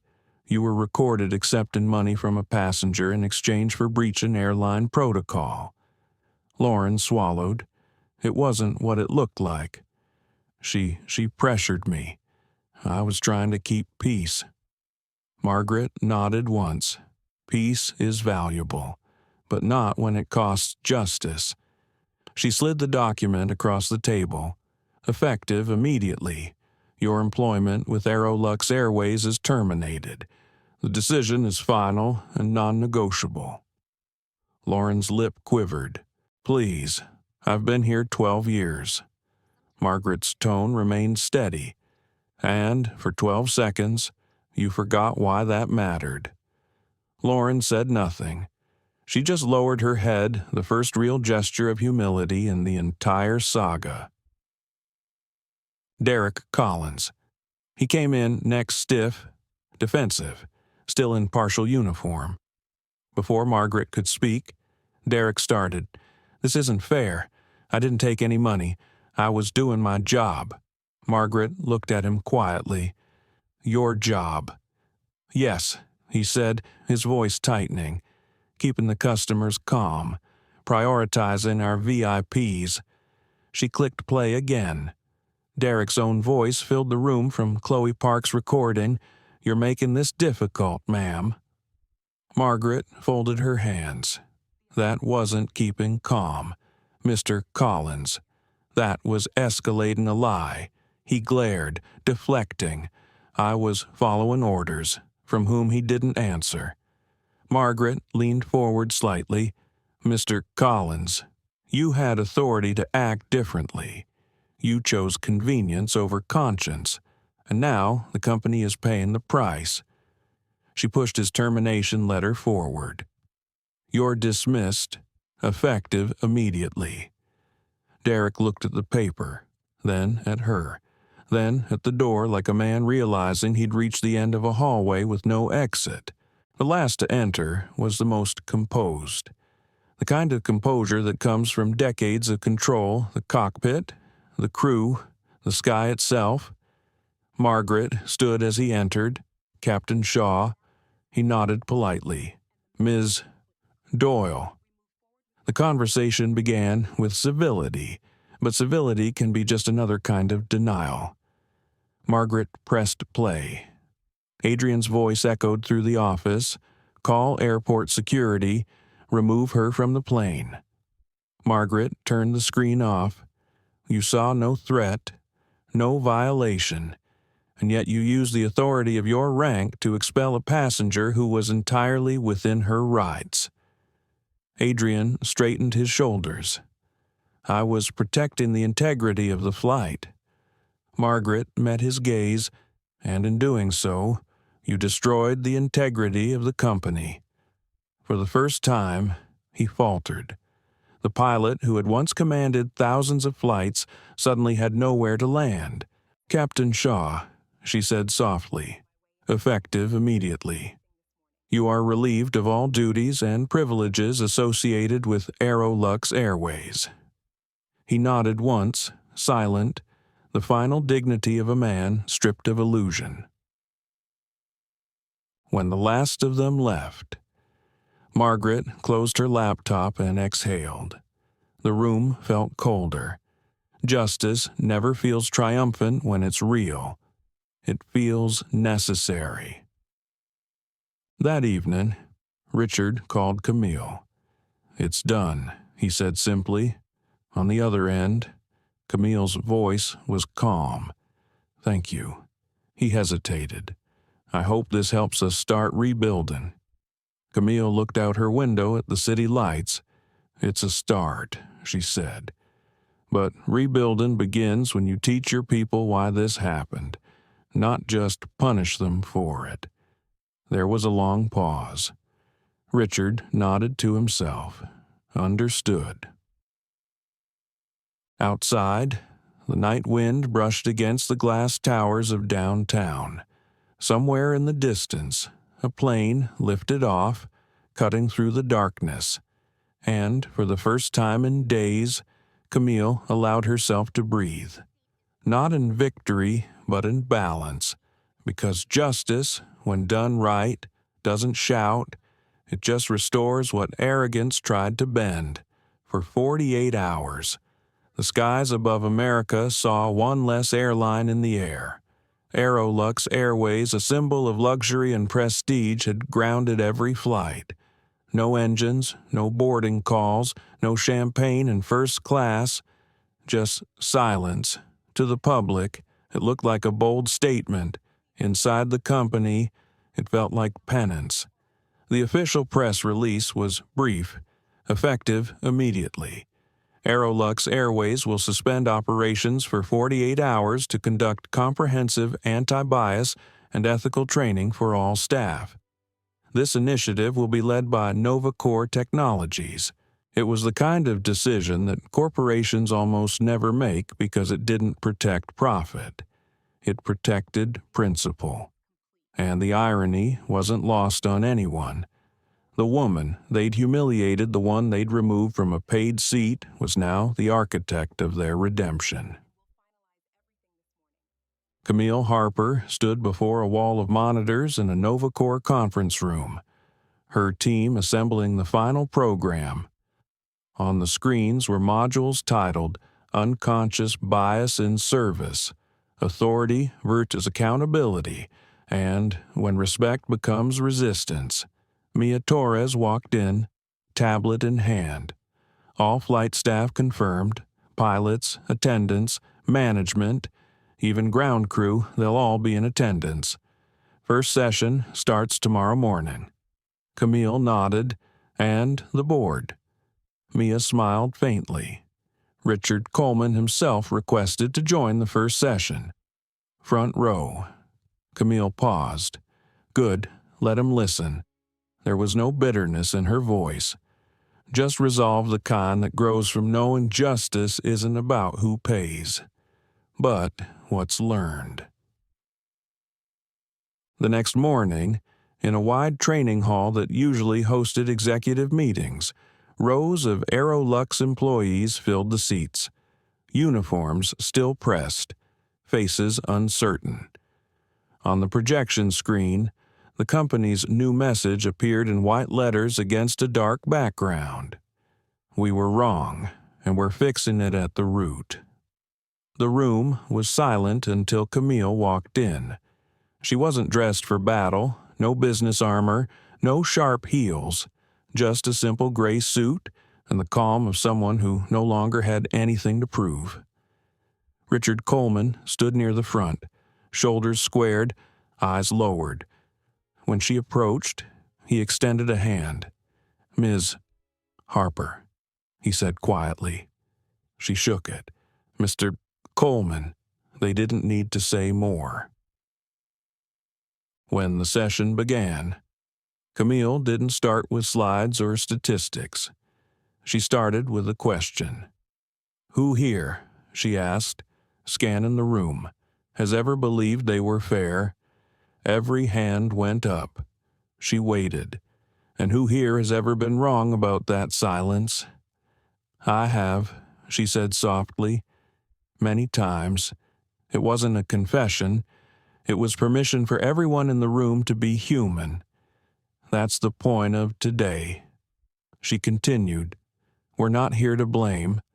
We're here to unlearn what we thought was normal." The first module played on the screen a recreation of Flight AL-227, anonymized but unmistakable. As the familiar footage rolled, Lauren accepting money. Derek's tone, Captain Shaw's command, a hush fell across the room. It wasn't outrage now. It was reflection. The attendants exchanged glances. Pilots shifted in their seats. Someone in the back quietly wiped their eyes. Camille spoke softly. "This isn't about 3 people losing their jobs. It's about an entire system that taught them to believe this was acceptable. I could see it on their faces, the recognition, the shame, the beginning of understanding. Bias doesn't start with hatred," she said. "It starts with habit, and the only way to end it is to replace habit with awareness." By midday, the training shifted from observation to dialogue. Employees shared their own stories, moments they'd overlooked prejudice, or excused rudeness, or stayed silent when they should have spoken. A veteran pilot stood up. "I thought being professional meant ignoring things like that.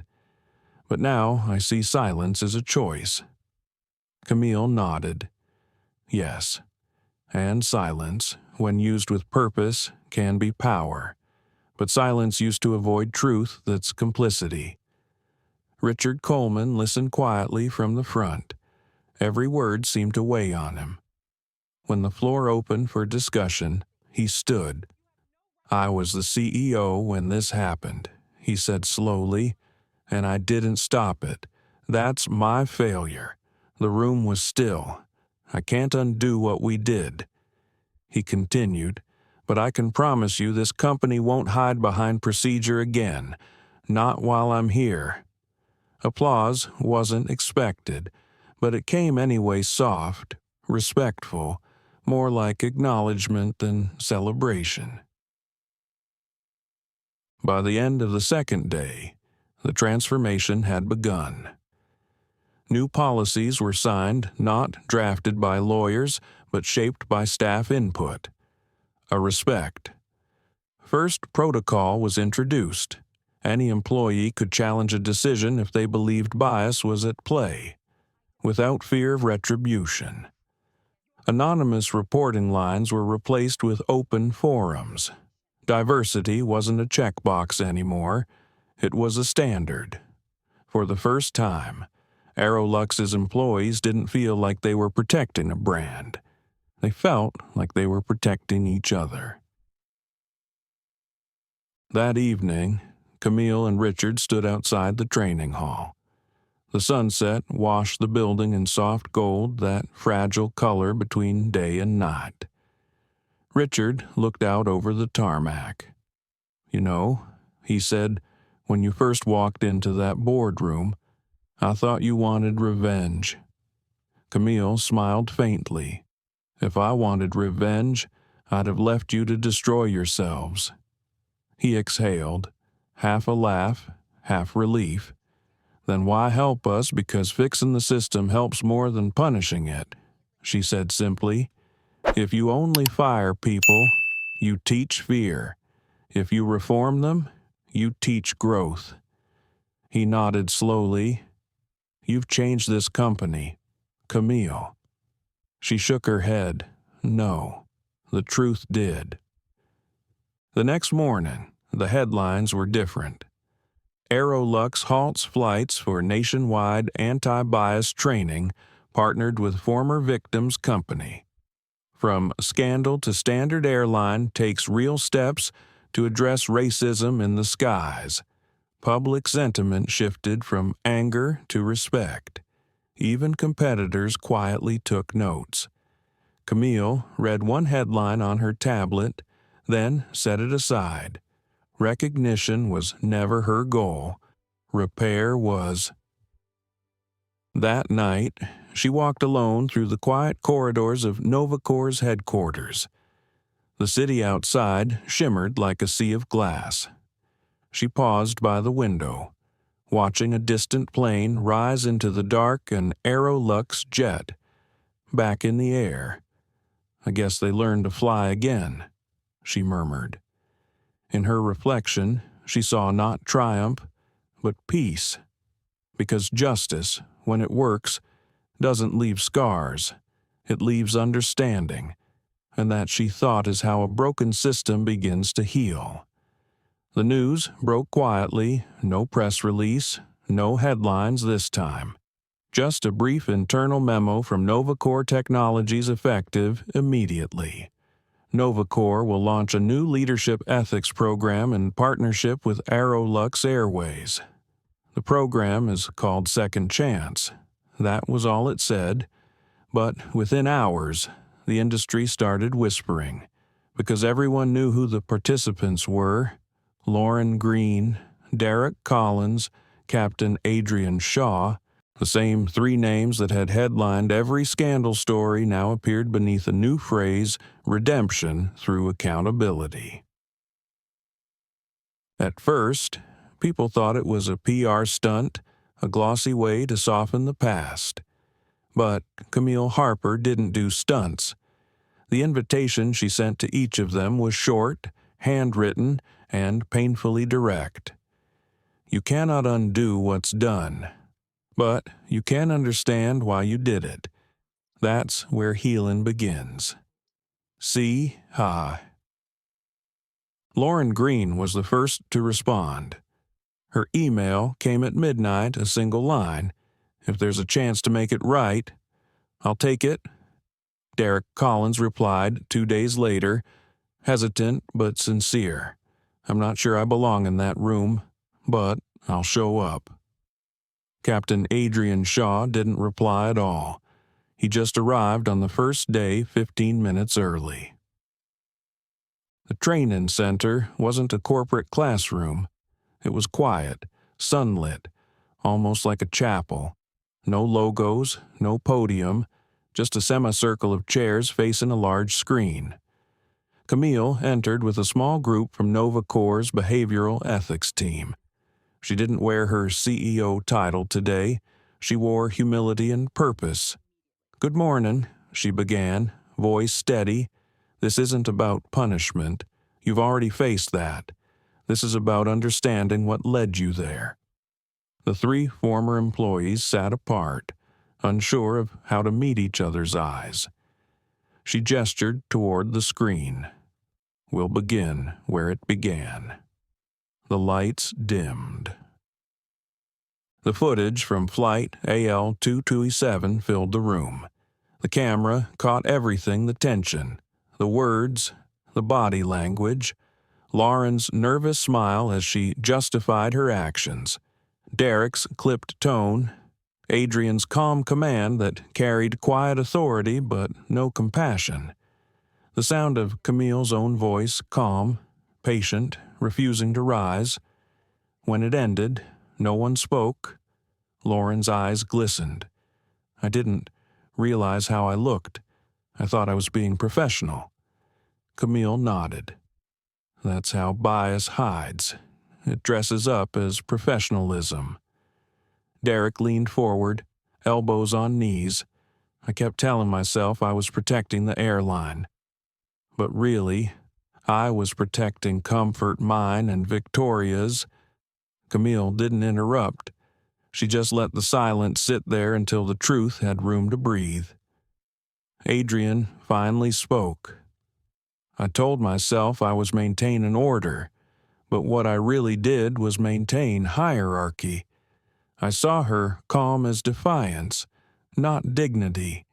His voice cracked slightly, "and I used my authority to erase hers."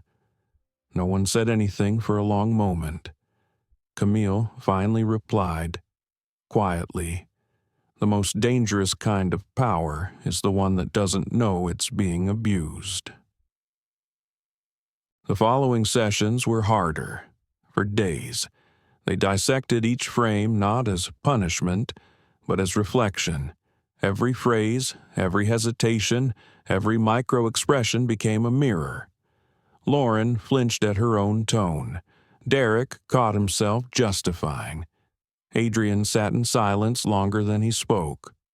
By the fourth session, the defensiveness began to fade. Lauren looked at Camille one afternoon and said, "When I saw your face on that flight, I thought you were being difficult. But you were just standing your ground. I wasn't defending the airline. I was defending a system that was broken." Camille met her eyes. "Acknowledging it is the beginning of repair." Derek sighed. "I realize now. I was afraid of Victoria. Not because she was powerful, but because she reminded me of who the company said mattered more." Camille responded softly, "Fear makes people complicit, but awareness makes them accountable." Adrian spoke last. He didn't apologize again. He simply said, "I thought control was leadership. I was wrong." After the final session, Camille asked them each to write something, not an apology, not an explanation, just a reflection titled "What I Know Now." Lauren's was 3 pages long, ending with one line, "Fairness doesn't need to ask permission." Derek's was shorter. "Every system is only as moral as the people who enforce it." Adrian's was the briefest of all. "Respect isn't silence, it's understanding." Camille read each one in private. She didn't comment. She just nodded, satisfied that something had shifted not in their reputations, but in their perspective. Weeks later, Aerolux's internal magazine published a quiet feature about the Second Chance program. There were no photos of tears or redemption arcs, just a quote from Camille. "When justice is real, it doesn't destroy, it rebuilds." The article mentioned how all 3 participants had volunteered to join Aerolux's new Ethics and Inclusion Advisory Panel, unpaid, unseen, but essential. Richard Coleman later said it was the most genuine change he'd witnessed in his career. One evening, After the program ended, Camille received a handwritten note. It was from Adrian Shaw, Ms. Harper. I used to believe flight meant control. Now I know it means surrender to trust, to fairness, to humanity. Thank you for letting me learn that lesson from the ground up. She folded the note carefully and placed it in her drawer beside her Nova Corps badge. In the quiet of her office, she allowed herself a small smile, not of triumph, but of completion. Because some victories aren't loud, they're whispered in the simple act of someone finally understanding what they did wrong. Months later, a journalist asked her why she chose to help those who wronged her. Camille paused before answering. Because, she said softly, if we only punish people, they'll hide their prejudice. But if we teach them, they'll outgrow it. And that's how you make the world better, one mistake at a time. The interviewer didn't respond for a moment. Then he said, "You really believe in second chances?" Camille smiled faintly. "No," she said, "I believe in first lessons." That night, she stepped outside the Nova Corps building. The city lights shimmered across the glass towers, planes carving quiet silver lines through the sky. Somewhere up there, she thought, someone was sitting in seat 2A, just another traveler, treated with the same respect as anyone else. And maybe that was all she'd ever wanted. Not revenge, not applause, just equality that didn't need to explain itself anymore. When the headlines first broke, Victoria Langford was still asleep in her penthouse apartment overlooking the Hudson. She didn't hear the words Aero Lux scandal on the morning news. She didn't see her own face frozen mid-sentence, clutching a wad of cash looping on every major network. Her phone did, though. It didn't stop ringing. By the time she woke, the silence in her apartment had changed the kind of silence that hums with dread. She reached for her phone. Dozens of notifications flooded the screen. Unbelievable behavior from a supposed philanthropist. Entitlement caught on camera. Victoria Langford, the face of modern privilege. Her name was trending for all the wrong reasons. By noon, her assistant had stopped answering calls. By 2, the company she represented, Langford Capital Partners, an exclusive wealth management firm, had issued a statement, effective immediately. Ms. Victoria Langford has been placed on indefinite suspension pending internal review of conduct on becoming a senior executive, and by the end of the week, her access cards were deactivated. No warnings, no second chances. The woman who once carried herself like she owned every room suddenly couldn't walk into her own office building. For years, Victoria had lived in a world where charm and money smoothed every edge. Reservations appeared when she called. People laughed a little too loudly at her jokes. The system bent not because she asked, but because it always had. And then, in a single 60-second clip, that world vanished. The clip of her slipping money into Lauren Green's jacket pocket played on every screen from New York to Tokyo. Replayed, paused, analyzed. Commentators debated her body language, the smirk, the glance, the entitlement. For the first time, people weren't admiring her dress or her diamond earrings. They were dissecting her. In the weeks that followed, her friends grew scarce.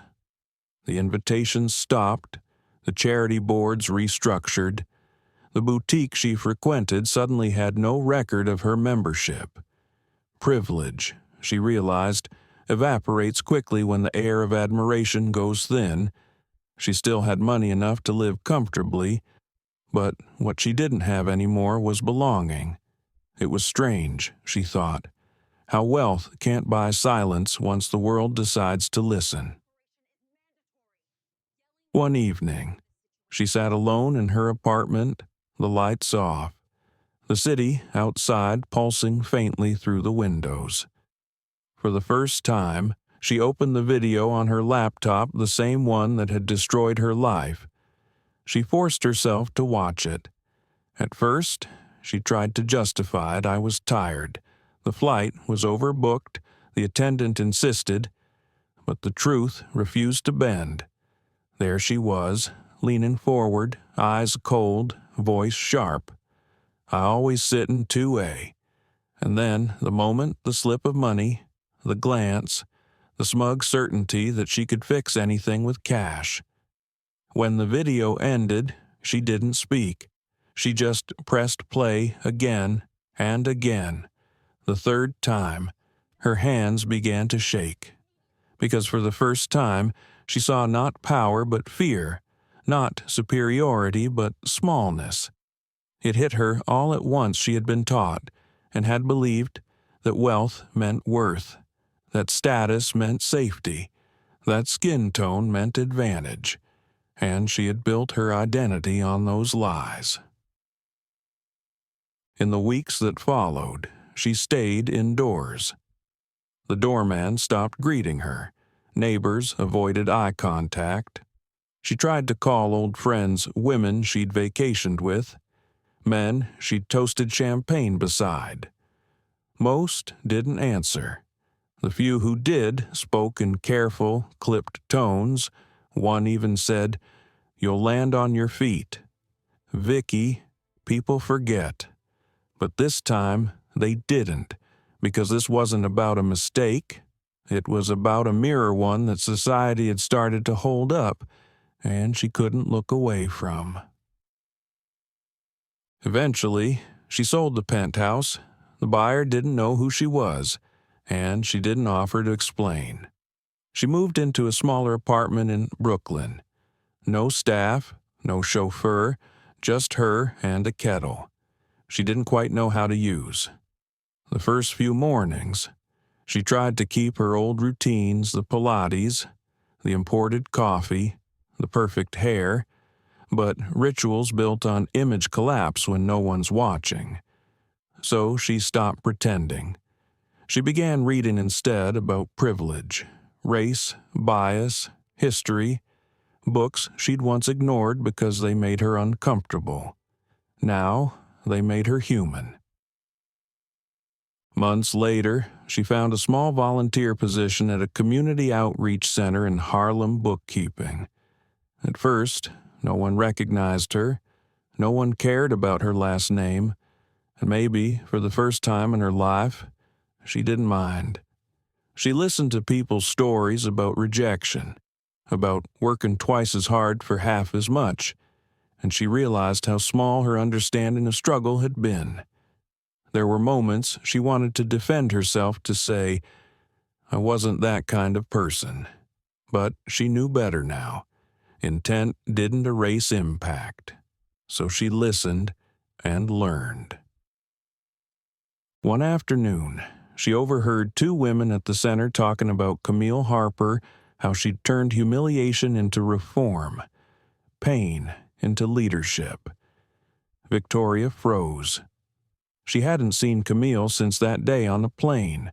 She'd avoided interviews, avoided public comment.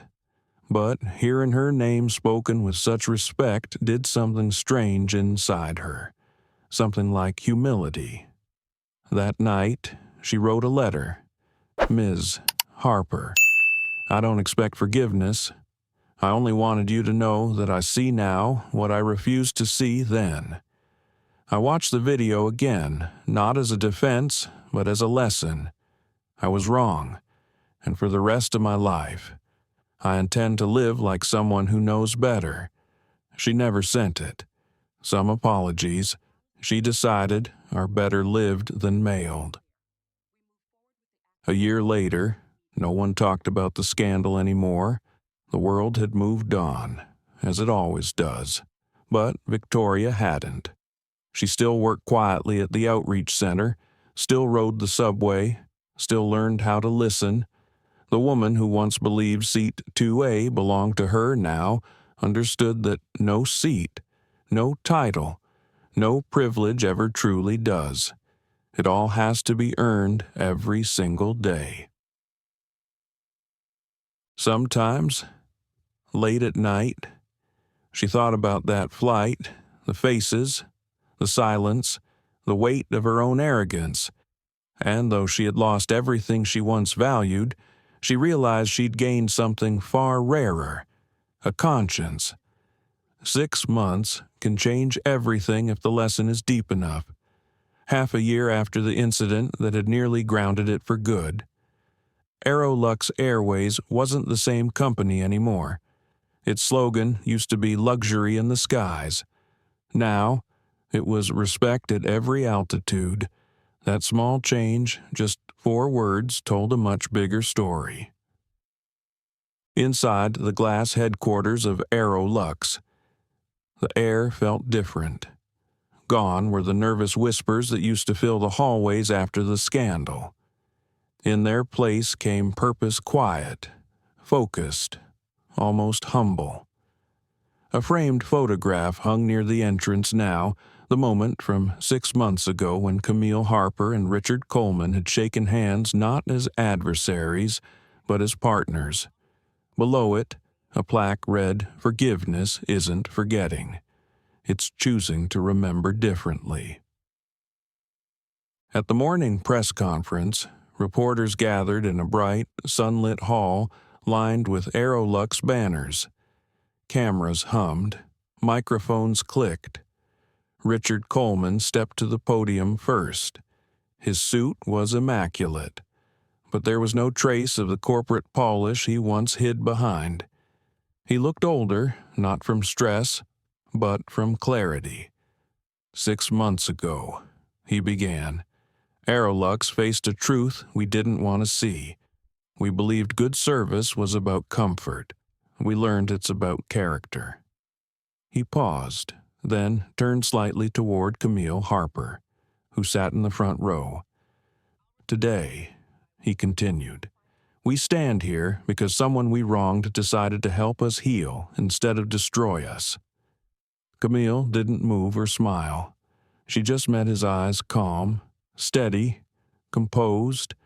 The room was silent for a heartbeat before the applause began. It wasn't polite applause. It was genuine. When Camille finally took the stage, she didn't bring notes. I was asked recently, she said, how it feels to trust the same company that once humiliated me. My answer was simple. Trust doesn't come from apologies. It comes from proof. She glanced toward the back of the room, where 3 familiar figures stood quietly: Lauren Green, Derek Collins, and Captain Adrian Shaw. They weren't there as employees, but as guests witnesses to the change they'd helped ignite. Lauren's hands trembled slightly as she held the edge of her program. Derek stood rigid, jaw tight, while Adrian's face was unreadable, a pilot's mask hiding a storm of regret and humility. Camille continued, her voice low but unwavering. "What happened 6 months ago wasn't just a service failure," she said. "It was a moment that showed how easily power blinds us and how courage can restore sight." She let the silence stretch. The audience listened, leaning forward, and yet, she added, it also showed something else, that even when we fail each other, we can still choose to rebuild. Behind her, a video began to play scenes from the airline's new training programs, community partnerships, and testimonial clips from passengers praising the new culture of respect. A flight attendant on screen said, "We used to think luxury meant first class. Now we know it means treating every passenger like they belong there." The crowd murmured softly, nodding. After the ceremony, the crowd thinned. Reporters left. Executives dispersed, and the noise faded until only a few people remained. Lauren, Derek, and Adrian stood together near the back of the hall, unsure whether to approach. Camille turned, noticing them. For a moment, no one spoke. Then Lauren stepped forward. "Ms. Harper," she said quietly, "I wanted to say thank you for the chance and for not giving up on the rest of us." Camille's expression softened slightly. "The real thank you," she replied, "is what you do next." Derek nodded. "We're working with the new trainees now, helping them learn what we didn't." Adrian finally spoke. "I flew my first passenger flight last week," he said. "Different airline, smaller, but when I greeted people boarding, I thought of you. I made sure to look each one in the eye." Camille smiled faintly. That's how change begins in the small gestures no one else sees. For a brief moment, the air between them felt lighter, not absolution, but understanding. Later that afternoon, Camille and Richard stood together by the window of the 20th floor, watching planes take off one by one from the runway below. "You've rebuilt something remarkable here," she said. Richard exhaled slowly. "Only because you forced us to." "No," she said, "because you chose to listen." He looked at her. "Do you think we've made it right?" Camille hesitated. "You've made it better. Right takes longer." He nodded, accepting that truth. Outside, an Aerolux jet climbed into a clear sky, sunlight glinting off its silver wings. Richard smiled slightly. "Every time one of those planes takes off," he said, "I remember what grounded us in the first place." Camille's reply was quiet but sure. "Then you'll never fall the same way again." By evening, news outlets were already running headlines. Aerolux, reborn airline once caught in by a scandal. Now leading diversity reform, from Scandal to Standard Harper and Coleman, announced new partnership. Public confidence had returned, not because of marketing, but because of memory. Passengers noticed the difference, too. Attendants greeted them by name. Captains walked the aisles before takeoff, and no one, no matter their color or title, felt invisible anymore. Surveys reached record highs. Employees felt proud again. Even competitors began quietly adopting Aerolux's policies. That night, Camille returned home to find a small box on her doorstep. No note, no return address. Inside was a polished silver pin, the old Aerolux emblem with 3 small letters engraved on the back: L, D, A, Lauren, Derek, Adrian. She held it in her hand for a long moment, the faintest smile crossing her face. They didn't owe her anything, but they'd given her proof that her faith in people's ability to change hadn't been misplaced. She placed the pin on her desk beside a photograph of that first day of the flight, the confrontation, the moment everything went wrong. Now it looked different somehow, not as a wound, but as a beginning. As night settled over the city, planes continued to rise and fall across the horizon.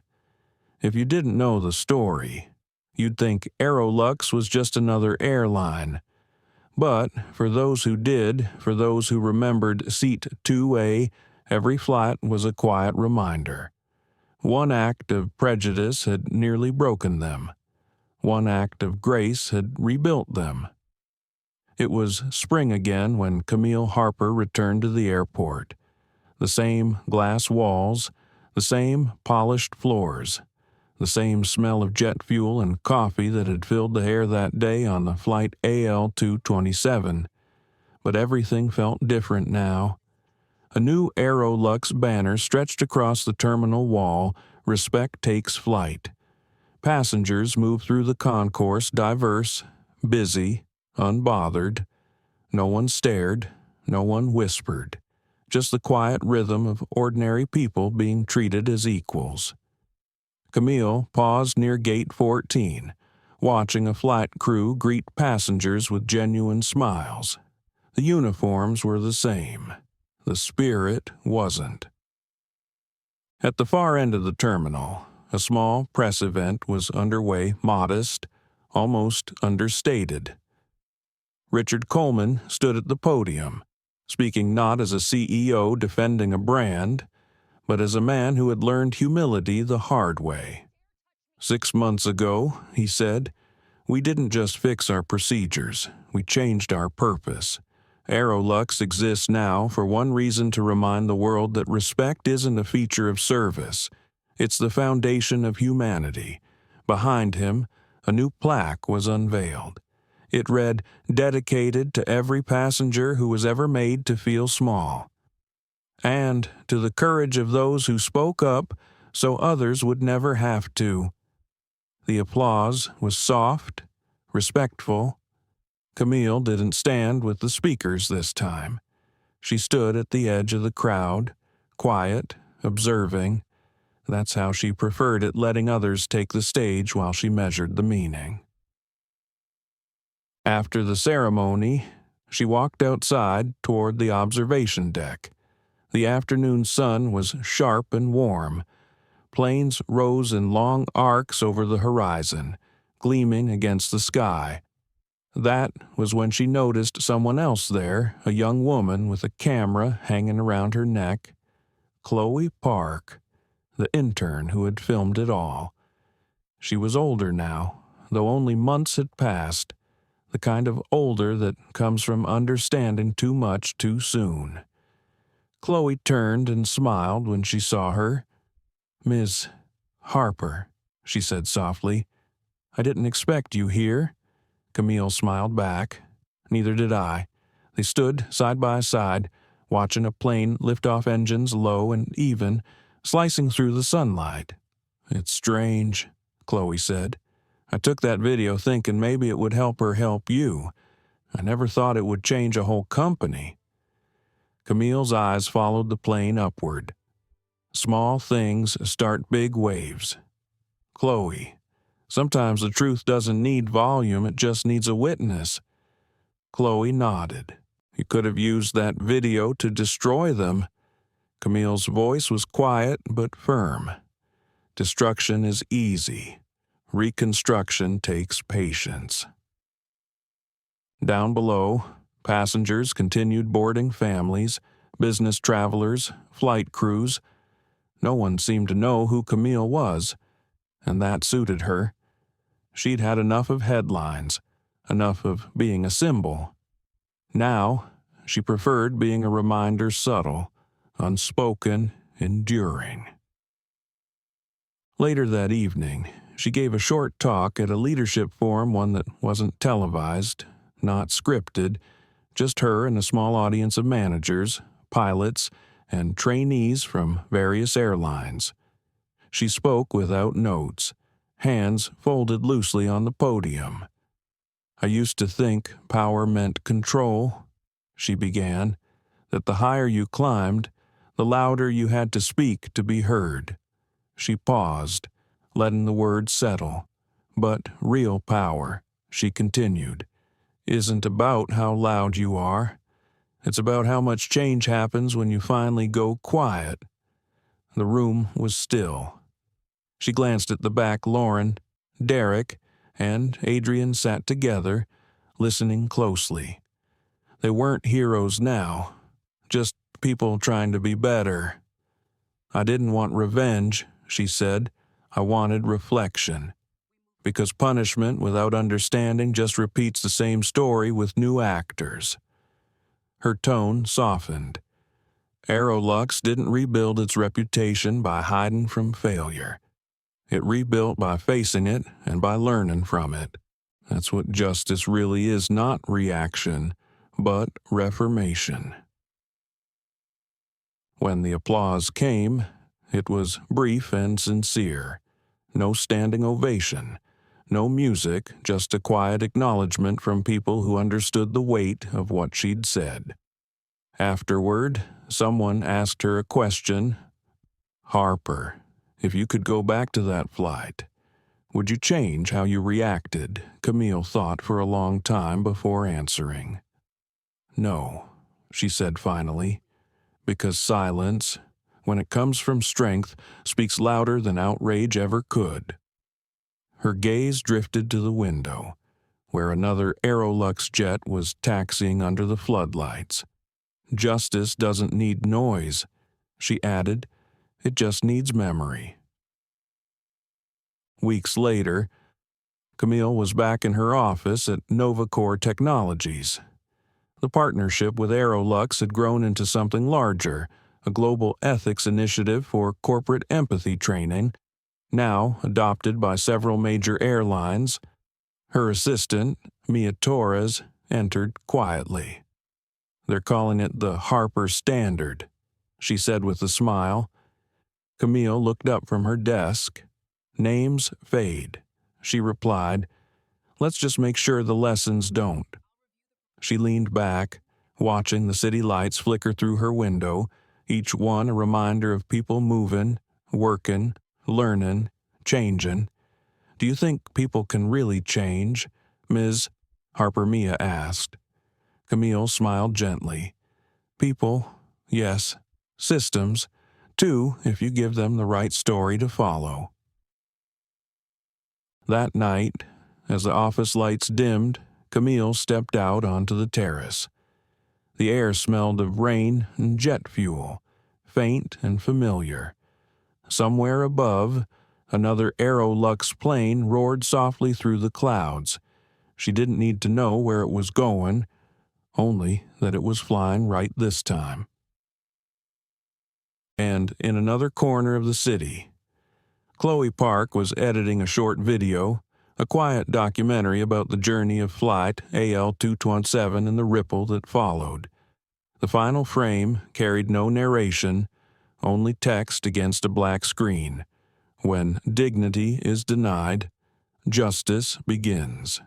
When justice learns mercy, humanity grows." By morning, the video had gone viral again, not with outrage this time, but with hope.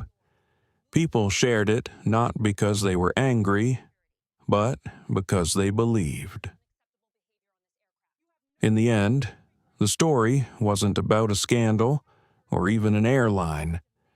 It was about how one woman chose wisdom over fury, how one act of restraint reshaped an institution, and how a simple truth spoken not in anger, but in grace can echo longer than any punishment ever could. Some called her the woman in seat 2A. Others called her the CEO who forgave. Camille never called herself anything at all, because, as she often said, power is what you hold. Grace is what you give away. The story of Camille Harper, the black woman who was thrown out of first class, is more than just a case of racism. It is a mirror of how power is exercised and how justice is truly served. Camille did not choose anger. She chose wisdom. When humiliated, she remained calm, and when the time came, she used that calm to bring the system to its knees. From that incident, an airline that seemed to have collapsed was revived. Thousands of employees were taught to respect people again, starting from a moment of silence of a woman. The lesson here is clear. Justice does not need to shout. It just needs to stand. True strength comes not from status or skin color, but from how we maintain our dignity when we are offended. If each of us would pause before reacting, if we would use wisdom instead of anger, the world would be a much more just and humane place.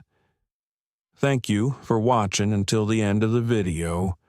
If you believe that justice, wisdom, and forgiveness can change the world, Please like, share, and subscribe to the channel so you don't miss out on real stories, vital lessons for our hearts and consciousness.